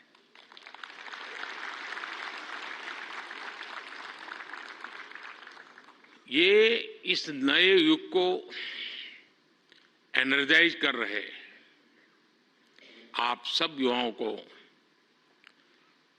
सम्मान देना, क्रिएटिविटी को सम्मान देना और समाज की रोजमर्रा की जिंदगी के प्रति जो संवेदनशीलता है उसको सम्मान करने का अवसर है। भविष्य में ये अवार्ड कंटेंट क्रिएटर्स के लिए बहुत बड़ा मोटिवेशन बनेगा। उनके काम को एक बहुत बड़ी पहचान मिलने वाली है। आज जिन्हें नेशनल क्रिएटर्स अवार्ड मिले हैं, मैं उन विजेताओं को तो बधाई देता ही देता हूं, पर जिन्होंने इसमें बढ़ चढ़ करके हिस्सा लिया, क्योंकि बहुत कम समय मिला था, हम ज्यादा इस चीज को पॉपुलर भी नहीं कर पाए थे और मैं नहीं चाहता था कि मैं इसमें और समय गंवाऊं, लेकिन जल्दी जल्दी में भी, इतने कम समय में भी 1.5-2 लाख क्रिएटिव माइंड्स इसके साथ जुड़ जाए, ये मेरे देश की भी एक पहचान बना देता है।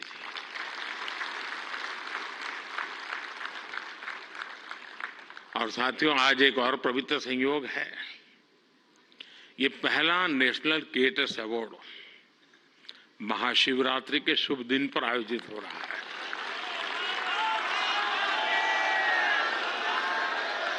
और मेरे काशी में तो शिव जी के बिना कुछ नहीं चलता है।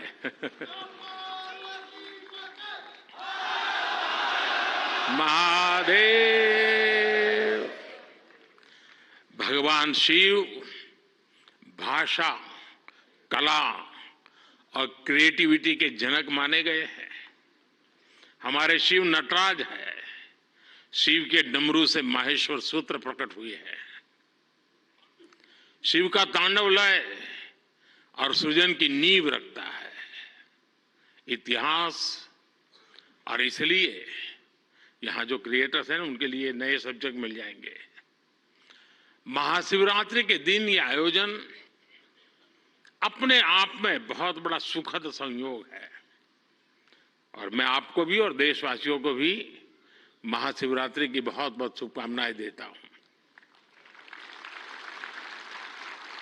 फ्रेंड्स, आज इंटरनेशनल विमेंस डे भी है, लेकिन मैं देख रहा हूं पहली बार पुरुष ताली बजा रहे हैं, वरना उनको लगता है हमारा तो कोई डे आता नहीं। आज जो अवार्ड मिले हैं उनमें भी बहुत सारी बेटियां मैदान मार गई हैं। मैं उनको भी बधाई देता हूं और भी मैं देख रहा हूं क्रिएटिव वर्ल्ड में हमारे देश की बेटियां बहुत बड़ी मात्रा में सबको देख रहा हूं। मुझे बहुत गर्व हो रहा है आप लोगों को देख करके।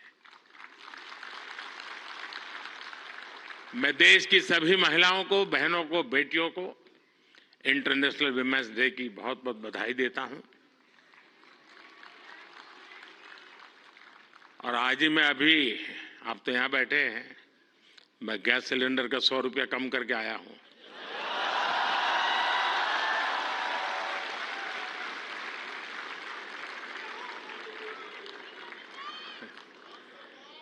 साथियों, किसी भी देश की जर्नी में किसी एक पॉलिसी डिसीजन या एक अभियान का कैसे मल्टीप्लायर इफेक्ट होता है, ये आप सबको देख करके पता चलता है। 10 साल में हुए डेटा रिवॉल्यूशन से लेकर सस्ते मोबाइल फोन्स, डिजिटल अभियान इंडिया अभियान ने एक प्रकार से कंटेंट क्रिएटर्स की एक नई दुनिया क्रिएट कर दी है। और पहली बार ऐसा हुआ होगा जब किसी सेक्टर की युवा शक्ति ने सरकार को प्रेरित किया हो, सरकार को मजबूर किया हो कि कब तक बैठे रहोगे, इसको भी सोचो। और इसलिए भी आप बधाई के पात्र हो। आज के इस अवार्ड फंक्शन का क्रेडिट अगर किसी को जाता है तो भारत के मेरे युवा मन को, हर डिजिटल कंटेंट क्रिएटर को जाता है। साथियों, भारत का हर कंटेंट क्रिएटर एक और बात को रिप्रेजेंट करता है। हमारे युवाओं को अगर सही दिशा मिले तो वो क्या कुछ नहीं कर सकते हैं। आपने कंटेंट क्रिएशन का कोई कोर्स नहीं किया है ही नहीं तो क्या करोगे।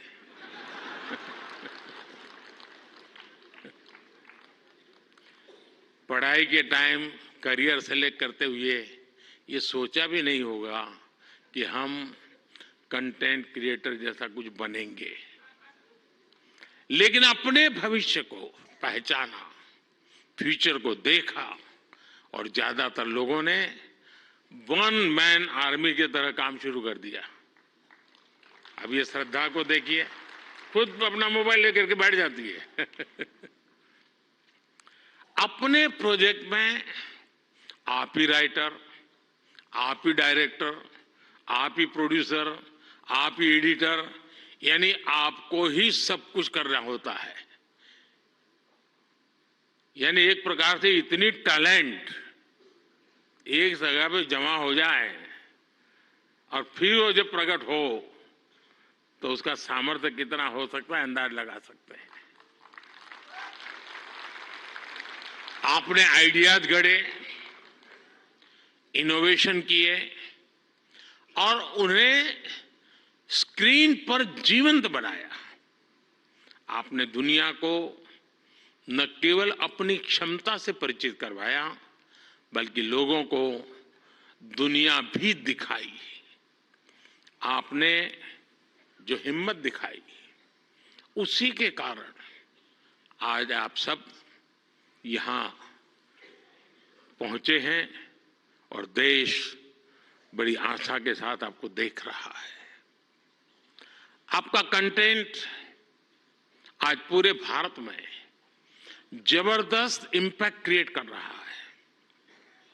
आप एक तरह से इंटरनेट के एमवीपी,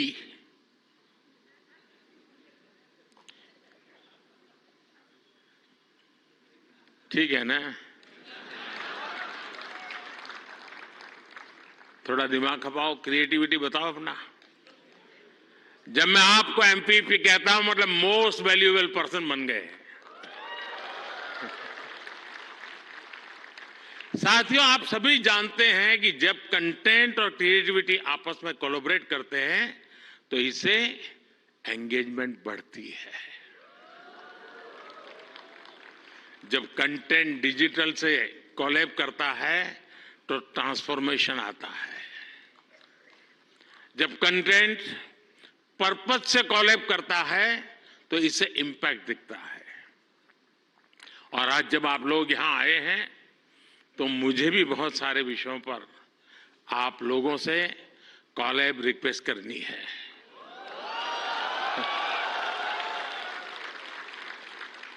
साथियों, एक जमाने में हम छोटी से छोटी दुकानों पर लिखा देखते थे कि यहां बहुत टेस्टी फूड मिलता है, ऐसा देखते थे ना।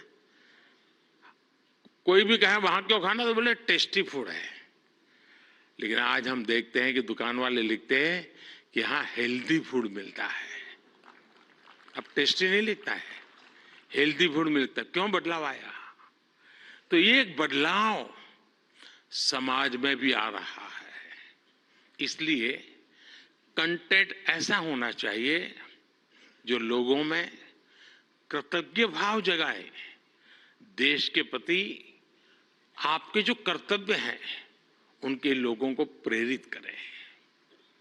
और आपके कंटेंट का यही डायरेक्ट मैसेज हो, ये जरूरी नहीं है। आप कंटेंट क्रिएट करते हुए इसका ध्यान रखेंगे तो इनडायरेक्टली भी उसमें जरूर झलकेगा। आपको ध्यान होगा, लाल किले से मैंने बेटियों के अपमान का विषय उठाया था। एक बार मैंने ये भी कहा था कि आप बेटी शाम को घर आती है तो पूछते हैं क्यों देर से आई, कहां गई थी, क्यों जल्दी घर नहीं आई।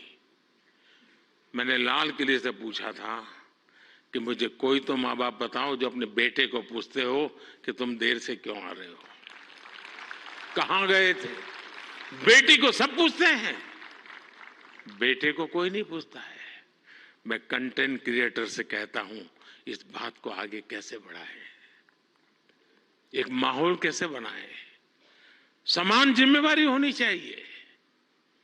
बेटी देर से आए तो भूकंप हो जाए और बेटा देर से आए, बेटा खाना तो खाया था ना, क्यों भाई। कहने का मेरा मतलब है साथियों कि हमने समाज के साथ जुड़ना है और इस भावना को घर घर पहुंचाने में आप जैसे साथी बहुत अच्छे ढंग से इसको कर सकते हैं। देखिए, आज महिला दिवस पर आप इस संकल्प को फिर दोहरा सकते हैं। हमारे देश की नारी शक्ति का सामर्थ्य कितना ज्यादा है, वो भी आपके कंटेंट का हिस्सा, प्रमुख हिस्सा हो सकता है। मैं जरूर दावे से कहता हूं जी, आप में से कोई थोड़ा क्रिएटिव माइंड के साथ सुबह से रात तक मां क्या करती है उसी को थोड़ा रिकॉर्ड करके उसको एडिट करके रखें। देखने वाले उस परिवार के बच्चे चौंक जाएंगे, अच्छा मां इतना काम करती है। एक साथ करती हैं, यानी आपके पास एक ताकत है, आप इसको ऐसे प्रस्तुत कर सकते हैं। उसी प्रकार से जैसे गांव की जो जिंदगी है, आपने देखा होगा इकोनॉमिक एक्टिविटी में गांव की महिलाएं बहुत बड़ी मात्रा में जुड़ी हुई थी। ये वेस्टर्न लोगों की जो सोच है ना कि भारत में वर्किंग वुमेन नहीं है, अरे भाई वर्किंग वुमेन छोड़, भारत में महिला है तभी तो संसार चल पा रहा है जी।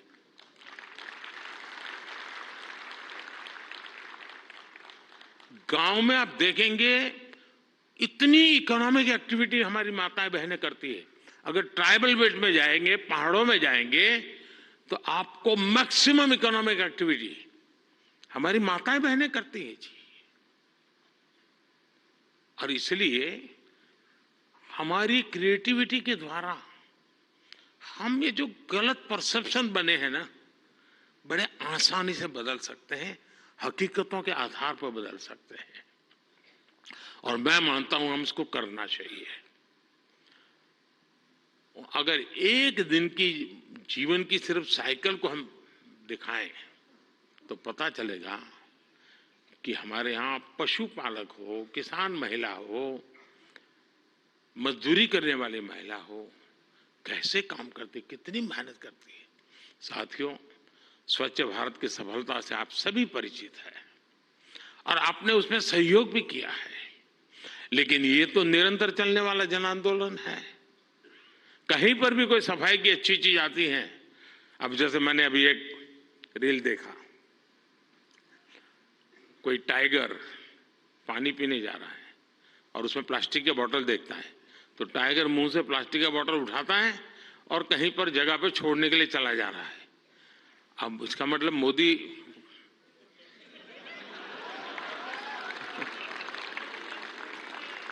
किस किस से बात पहुंचाता है, समझ गए ना।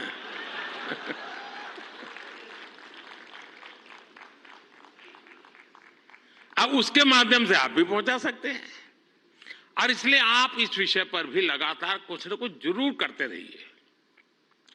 एक अहम विषय भी मैं आपसे स्पर्श करना चाहता हूं दोस्तों।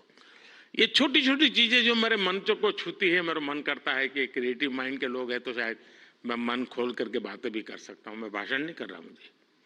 जैसे मेंटल हेल्थ, ये बहुत ही छूने वाला विषय जी। और वैसे तो डिजिटल प्लेटफॉर्म पर काफी कंटेंट हंसी मजाक से जुड़ा होता है, लेकिन कई अन्य गंभीर विषय भी होते हैं। मैं देखता हूं मेंटल हेल्थ को लेकर, बहुत बधाई हो आपको, बहुत बधाई हो, बहुत बधाई हो, बहुत बधाई हो। मैं नहीं कह रहा हूं नहीं बनाते हैं, मैंने बोला ही नहीं है जी, मैं ऐसी गलती नहीं कर सकता हूं। मुझे मेरे देश के टैलेंट पे भरोसा है, मुझे मेरे देश के लोगों की संवेदनशीलता मुझसे जरा भी कम नहीं है।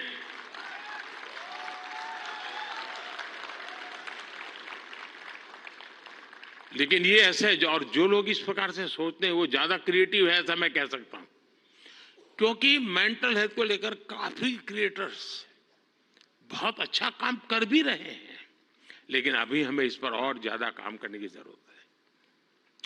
और हो सके तो लोकल लैंग्वेज, गांव के अंदर एक परिवार में अगर ऐसा बच्चा है, उनके लिए क्या हो सकता है, बड़े शहर में 5 स्टार दुनिया में तो होगा, क्योंकि उनकी जिंदगी में ये बहुत जरूरी है जी। उसी प्रकार से एक बहुत बड़ा महत्वपूर्ण विषय है बच्चों में स्ट्रेस का। हमें पता नहीं होता है, पहले तो हमारा जॉइंट फैमिली होता था और बच्चे कभी दादी संभाल लेती थी, कभी दादा संभाल लेते थे, कभी नाना, कभी चाचा चाची, भाभी भाई। अब माइक्रो फैमिली है, दोनों लोग चले गए हैं, आया के पास बैठा है, पता नहीं उसको स्ट्रेस का क्या स्थिति है, कुछ पता नहीं है। अब जैसे एग्जाम का समय होता है, स्टूडेंट्स में रिजल्ट को लेकर के चिंता बहुत बढ़ जाती है, सांस फूलने लग जाती है। रिजल्ट आने वाला, फोन पर दोस्तों तो कह रहे जैसे रिजल्ट अभी आ गया हो, लेकिन धीरे धीरे धीरे पारा गर्म हो जाता है। मैंने कोई 12-15 साल पहले एक छोटी सी फिल्म देखी थी। उस जमाने में तो उतना वीडियो कोई पॉपुलर नहीं था, लेकिन मेरी ये रुचि है जानना, समझना, सीखना। और उसमें ये बताया गया था कि कुछ भी गलत निर्णय लेने से पहले बेहतर जीवन जीना ज्यादा आसान है और कितना जीवन सुंदर बनता है। और उस बच्चे को एग्जाम देनी होती थी, उसको लगता है ये सब मैं नहीं कर पाऊंगा, तो आत्महत्या करने के लिए सोचता है। शायद उसके जो क्रिएटर होंगे उसको याद आ जाएगा, मुझे पूरा याद नहीं, क्योंकि मैंने 15-16 साल पहले इसको, 20 साल हो गए होंगे। तो उसको मन करता है कि मैं रस्से से टांग करके जान दे दूं, तो रस्सा खरीदने जाता है। तो वो उसे पूछता है कितने फीट चाहिए लंबा, तो वो सोचता है फीट क्या होता है, तो जाके पढ़ाई करता है, फीट ऐसे होता है। फिर वो कहता है उसको वो हुक चाहिए, तो लोहे का चाहिए, कैसा चाहिए, उसकी पढ़ाई का। फिर उसके ध्यान में आता है यार मरने से ज्यादा तो पढ़ना सरल है। बहुत ही अच्छी फिल्म बनाई है उसने, हार्डली 7-8 मिनट की होगी। लेकिन जब मैंने उसको देखा, और वो ये जो आत्महत्या करने का मूड बन जाता है बच्चों का, छोटी सी चीज है लेकिन उसके जिंदगी को एक नई राह दिखा देती है। अब आप भी जानते हैं मैं परीक्षा पे चर्चा का कार्यक्रम करता हूं। आपको लगता है कोई लोगों को मजाक उड़ेगा क्या यार के प्राइम मिनिस्टर है, बच्चों के साथ परीक्षा पे चर्चा करता रहता है, फालतू समय का। मैं जानता हूं दोस्तों को, मैं कोई सरकारी सर्कुलर नीचे निकाल करके बच्चों की जिंदगी नहीं बना सकता। मुझे उनके साथ जुड़ना पड़ेगा, उनको जानना पड़ेगा, जी जान से जुटना पड़ेगा।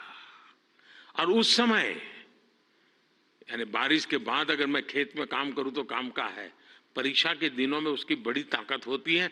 और इसलिए मैं हर साल रेगुलरली ये कार्यक्रम करता हूं,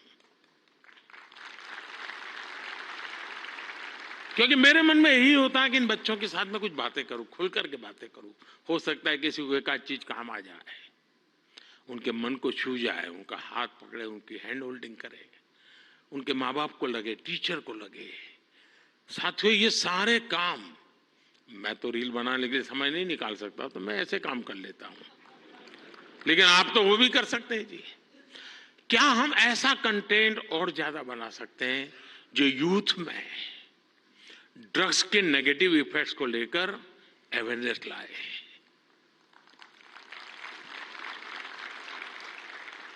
हम बिल्कुल दावे से क्रिएटिव वे में समझा सकते हैं कि drugs is not a cool for youth. वरना क्या है यार, कूल हॉस्टल में बैठे हैं, कूल। साथियों, इसमें बहुत बड़ा, और आप लोग हैं बड़े, क्योंकि आप उनके साथ जुड़ सकते हैं, उनकी भाषा में बात कर सकते हैं। साथियों, अगले कुछ दिनों में लोकसभा के चुनाव होने जा रहे हैं। आप ये मत सोचिए कि आज का ये इवेंट इसके लिए है।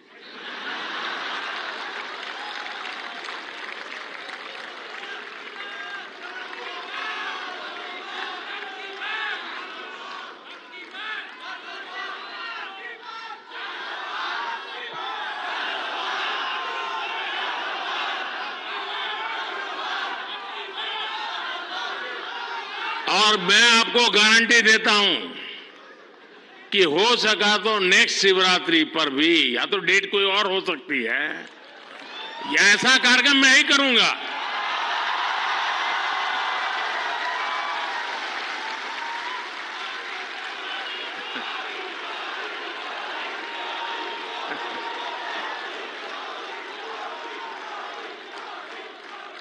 लेकिन मैं लोकसभा चुनाव का विषय उस अर्थ में नहीं लाया हूं, क्योंकि मुझे भरोसा है मुझसे ज्यादा मेरे लिए आप मरते हैं।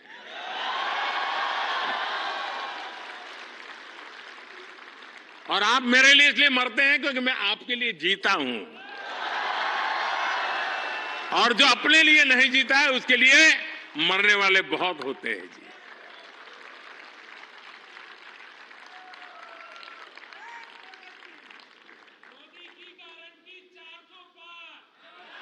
वो मोदी की गारंटी नहीं है, 140 करोड़ देशवासियों की गारंटी है।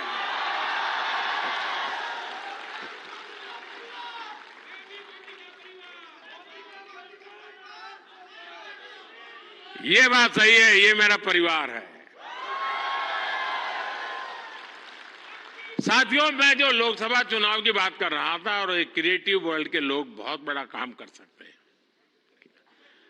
क्या हम ऐसा कुछ कर सकते हैं कि हमारे यूथ, और खास करके हमारे फर्स्ट टाइम वोटर, उनको हम जागरूक करने के लिए क्या कर सकते हैं, और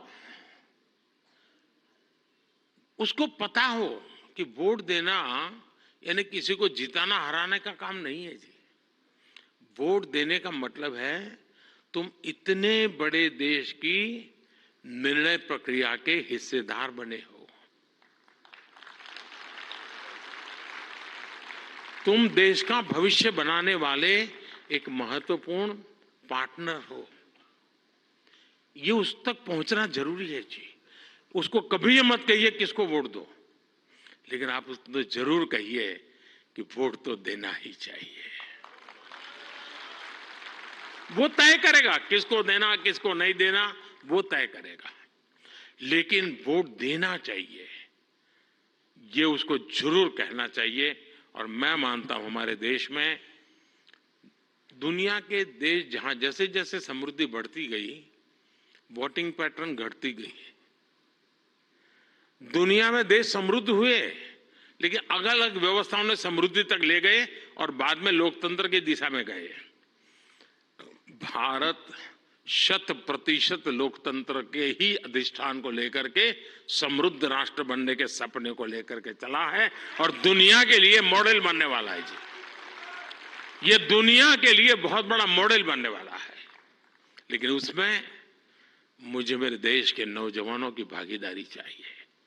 18, 19, 20, 21 साल के देश। साथियों, हम अपने आसपास देखते हैं कि जो दिव्यांगजन होते हैं, स्पेशली एबल्ड होते हैं, उसमें बहुत प्रतिभा होती है, टैलेंट होता है। आप उनके लिए भी एक बड़ा माध्यम बन सकते हैं, उन्हें सपोर्ट कर सकते हैं। हमारे दिव्यांग जनों में जो इनहेरेंट ताकत होती है उसे बाहर लाने की आवश्यकता है, उसे भी सोशल मीडिया की शक्ति से जोड़ने की जरूरत है।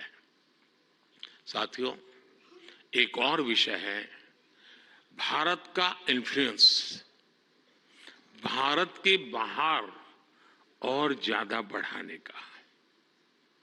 आज दुनिया में आप में से जो भी परिचित होंगे विश्व के साथ, आज भारत का तिरंगे का बहुत आन बान शान है, भारत के पासपोर्ट की आन बान शान है कि नहीं है? है ना? आपने देखा होगा यूक्रेन से बच्चे जब निकल रहे थे, तिरंगा झंडा दिखा दिया, काम चल जाता था जी।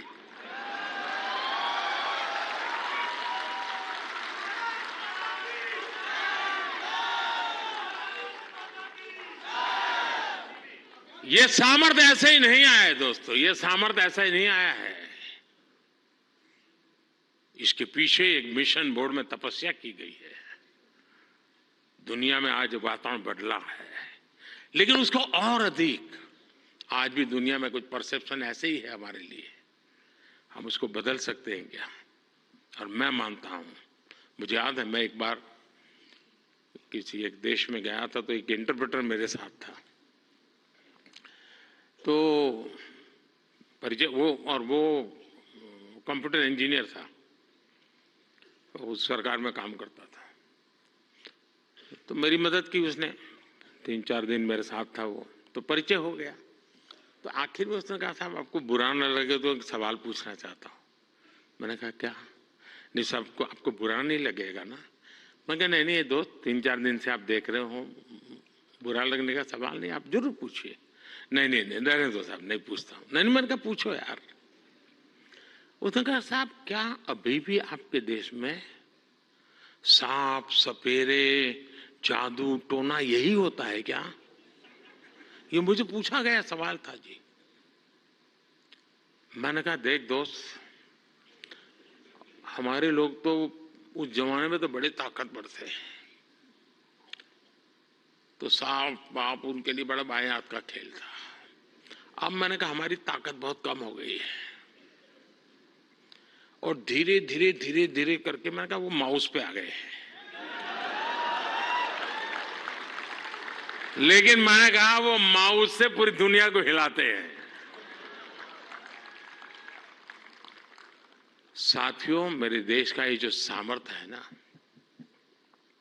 इस सामर्थ्य को हम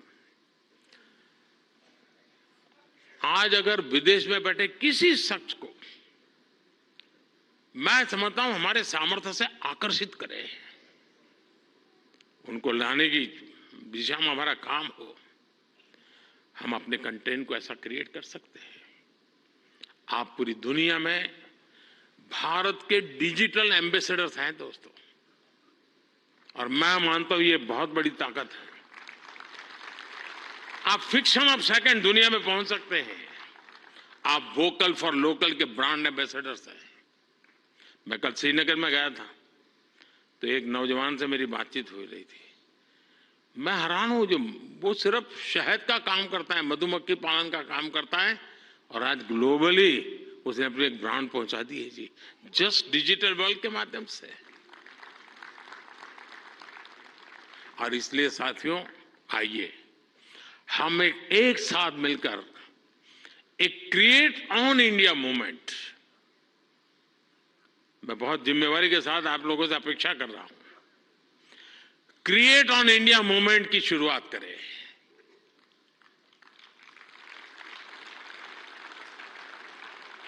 हम भारत से जुड़ी स्टोरीज को, भारत की संस्कृति को, भारत के हेरिटेज और ट्रेडिशंस को पूरी दुनिया से शेयर करें। हम भारत की अपनी स्टोरी सबको सुनाएं। Let us create on India and create for the world. आप ऐसा कंटेंट क्रिएट करिए जो आपके साथी, आपके देश, हम सबका देश, भारत को भी ज्यादा से ज्यादा लाइक्स दे। और इसके लिए हमें ग्लोबल ऑडियंस को भी एंगेज करना होगा, दुनिया की यूनिवर्सिटीज के साथ, दुनिया के नौजवानों के साथ जुड़ना होगा। आज पूरी दुनिया में लोग भारत के बारे में जानना चाहते हैं। आप में से कई लोग विदेशी भाषा को जानते हैं, नहीं जानते होंगे तो एआई की मदद से काम हो सकता है। कुछ लोग सीख भी सकते हैं। आप ज्यादा से ज्यादा यूएन लैंग्वेज में, जर्मन, फ्रेंच, स्पेनिश जैसे लैंग्वेजेस में कंटेंट बनाएंगे तो आपकी और भारत की भी रीच बढ़ेगी। हमारे अड़ोस पड़ोस के देश हैं, उनकी भाषाओं में हम कुछ करें, हमारी एक अलग पहचान बनेगी। और आपने देखा होगा पिछले दिनों बड़ा महत्वपूर्ण डिसीजन हमने लिया है। मैं भी कुछ दिन पहले बिल गेट्स के साथ गप्पे मार रहा था, तो ऐसे ही एआई वगैरह सारे विषयों पे बहुत चर्चा निकली। कभी उसके विषय में जरूर आपको पता चलेगा। लेकिन हमने अभी कल ही एक डिसीजन लिया है, हम एआई मिशन को, और मैं मानता हूं दुनिया देख रही है कि भारत एआई में क्या काम करेगा, क्योंकि भारत लीड करेगा, मान के चलिए दोस्तों, क्योंकि मैं आपके भरोसे बोल रहा हूं। उसी प्रकार से आपने देखा होगा सेमीकंडक्टर, जिस प्रकार से भारत सेमीकंडक्टर की दुनिया में आगे बढ़ रहा है, और मैं बताता हूं कि हम 2G 4G वगैरह में बहुत पीछे रह गए, 5G में हमने लीड कर लिया। वैसा ही हम बहुत तेजी से सेमीकंडक्टर की दुनिया में, हम दुनिया में अपनी जगह बना लेंगे दोस्तों, और देखते ही देखते हम छा जाएंगे। और ये मोदी के कारण नहीं, मेरे देश के नौजवानों के कारण, मेरे देश के टैलेंट के कारण। इतना सामर्थ्य है। मोदी तो सिर्फ अवसर देता है, रास्ते से कांटे हटा देता है, ताकि मेरा देश का नौजवान तेज गति से आगे बढ़ चले। और इसलिए मैं चाहता हूं, जैसे हमारे पड़ोस के देश है, उनकी भाषा है, उनके साथ उनकी सोच समझ के अनुकूल हम जितनी चीजें पहुंचाएंगे, मैं समझता हूं हमारा नाता और जुड़ेगा। हमें अपना विस्तार करना है, अपना प्रभाव पैदा करना है दोस्तों, और ये क्रिएटिव वर्ल्ड बहुत अच्छी तरह कर सकता है। और एआई की ताकत आप जानते हैं, आजकल देखा होगा, मैं अभी जो आपसे बात कर रहा हूं, कुछ ही समय में वो आपको हिंदुस्तान की 8-10 लैंग्वेजेज में ये मेरी सारी बातें आपको मिल जाएगी, क्योंकि मैं एआई का उपयोग करता हूं। आपके साथ अगर यहां आते जाते मेरा फोटो निकल गया, तो आप एआई के माध्यम से वो फोटो अपनी कलेक्ट कर सकते हैं। नमो ऐप पर जाएंगे, फोटो बूथ पे चले जाएंगे, आराम से आपको मिल जाएगी मेरी फोटो। आज से 5 साल पहले कहीं मिल गए होंगे, एक कोने में मुझे देख रहे, आपकी एक आंख फोटो में आई है, तो भी वो आपको खींच करके ले आएगा वहां। ये एआई की ताकत है, हमारे देश के नौजवानों की ताकत है। और इसलिए मैं कहता हूं सबको कि भारत के पास ये सामर्थ्य है, हमें सामर्थ्य को लेकर के आगे जाना चाहता है, और नेशनल इंटरनेशनल लेवल पर भारत की एक छवि नई ऊंचाई पर ले जाने का काम हम अपनी इस क्रिएटिविटी से कर सकते हैं। एक फूड क्रिएटर किसी को मुंबई के बड़ा पाव की मशहूर दुकान तक पहुंचा सकता है। एक फैशन डिजाइनर दुनिया भर को ये बता सकता है कि भारत के कलाकारों की खूबी क्या होती है। एक टेक क्रिएटर पूरी दुनिया को बता सकता है कि मेक इन इंडिया से हम क्या बना रहे हैं और भारत में इनोवेशन कैसे बढ़ रहा है। एक गांव में बैठा ट्रैवल ब्लॉगर भी विदेश में बैठे किसी व्यक्ति को अपने वीडियो से हिंदुस्तान की यात्रा के लिए मोटिवेट कर सकता है। हमारे भारत में तो इतने अलग अलग तरह के मेले होते हैं, हर एक पर्व में अपनी एक स्टोरी होती है और दुनिया उसे जानना चाहती है। जो लोग भारत को जानना चाहते हैं, भारत के कोने कोने को जानना चाहते हैं, उनकी भी आप बहुत मदद कर सकते हैं। साथियों, इन सारे प्रयासों में आपकी स्टाइल, आपका प्रेजेंटेशन, आपका प्रोडक्ट, आपके फैक्ट्स, अगर मैं मानता हूं हकीकतों विषय में कॉम्प्रोमाइज कभी मत कीजिए। आप देखिए, एक यूनिक अंदाज में आप जाएंगे। अब देखिए, आर्टिफैक्ट्स तो बहुत होते हैं, आर्कियोलॉजी वाले ने बहुत चीजें निकाली होती है, लेकिन जो म्यूजियोलॉजी जानता है ना, वो जब उसको बनाता है, रखता है, तो हम उस युग में पहुंच जाते हैं। 300 साल पुरानी चीज देखते हैं तो लगता है कि मैं उस समय जी रहा हूं। क्रिएटिविटी की ये ताकत होती है दोस्तों। और मैं चाहता हूं कि मेरे देश के भीतर वो क्रिएटिविटी है जो मेरे देश का भाग्य बदलने के लिए एक बहुत बड़ा कैटलिक एजेंट बन सकता है। और इसी भावना से मैं आज आप सबको मिला, आप सबको बुलाया। आप बहुत ही कम नोटिस से आए, आपने कुछ करके दिखाया है। जूरी को भी मैं बधाई देता हूं, क्योंकि 1.5-2 लाख लोगों की एक एक बारीकी को पहुंचाना बड़ा कठिन काम है। लेकिन आने वाले दिनों में ये काम और अधिक अच्छे ढंग से, अधिक साइंटिफिक ढंग से हम कर पाएंगे। मैं फिर एक बार आप सबको बहुत बहुत शुभकामनाएं देता हूं। बहुत बहुत धन्यवाद।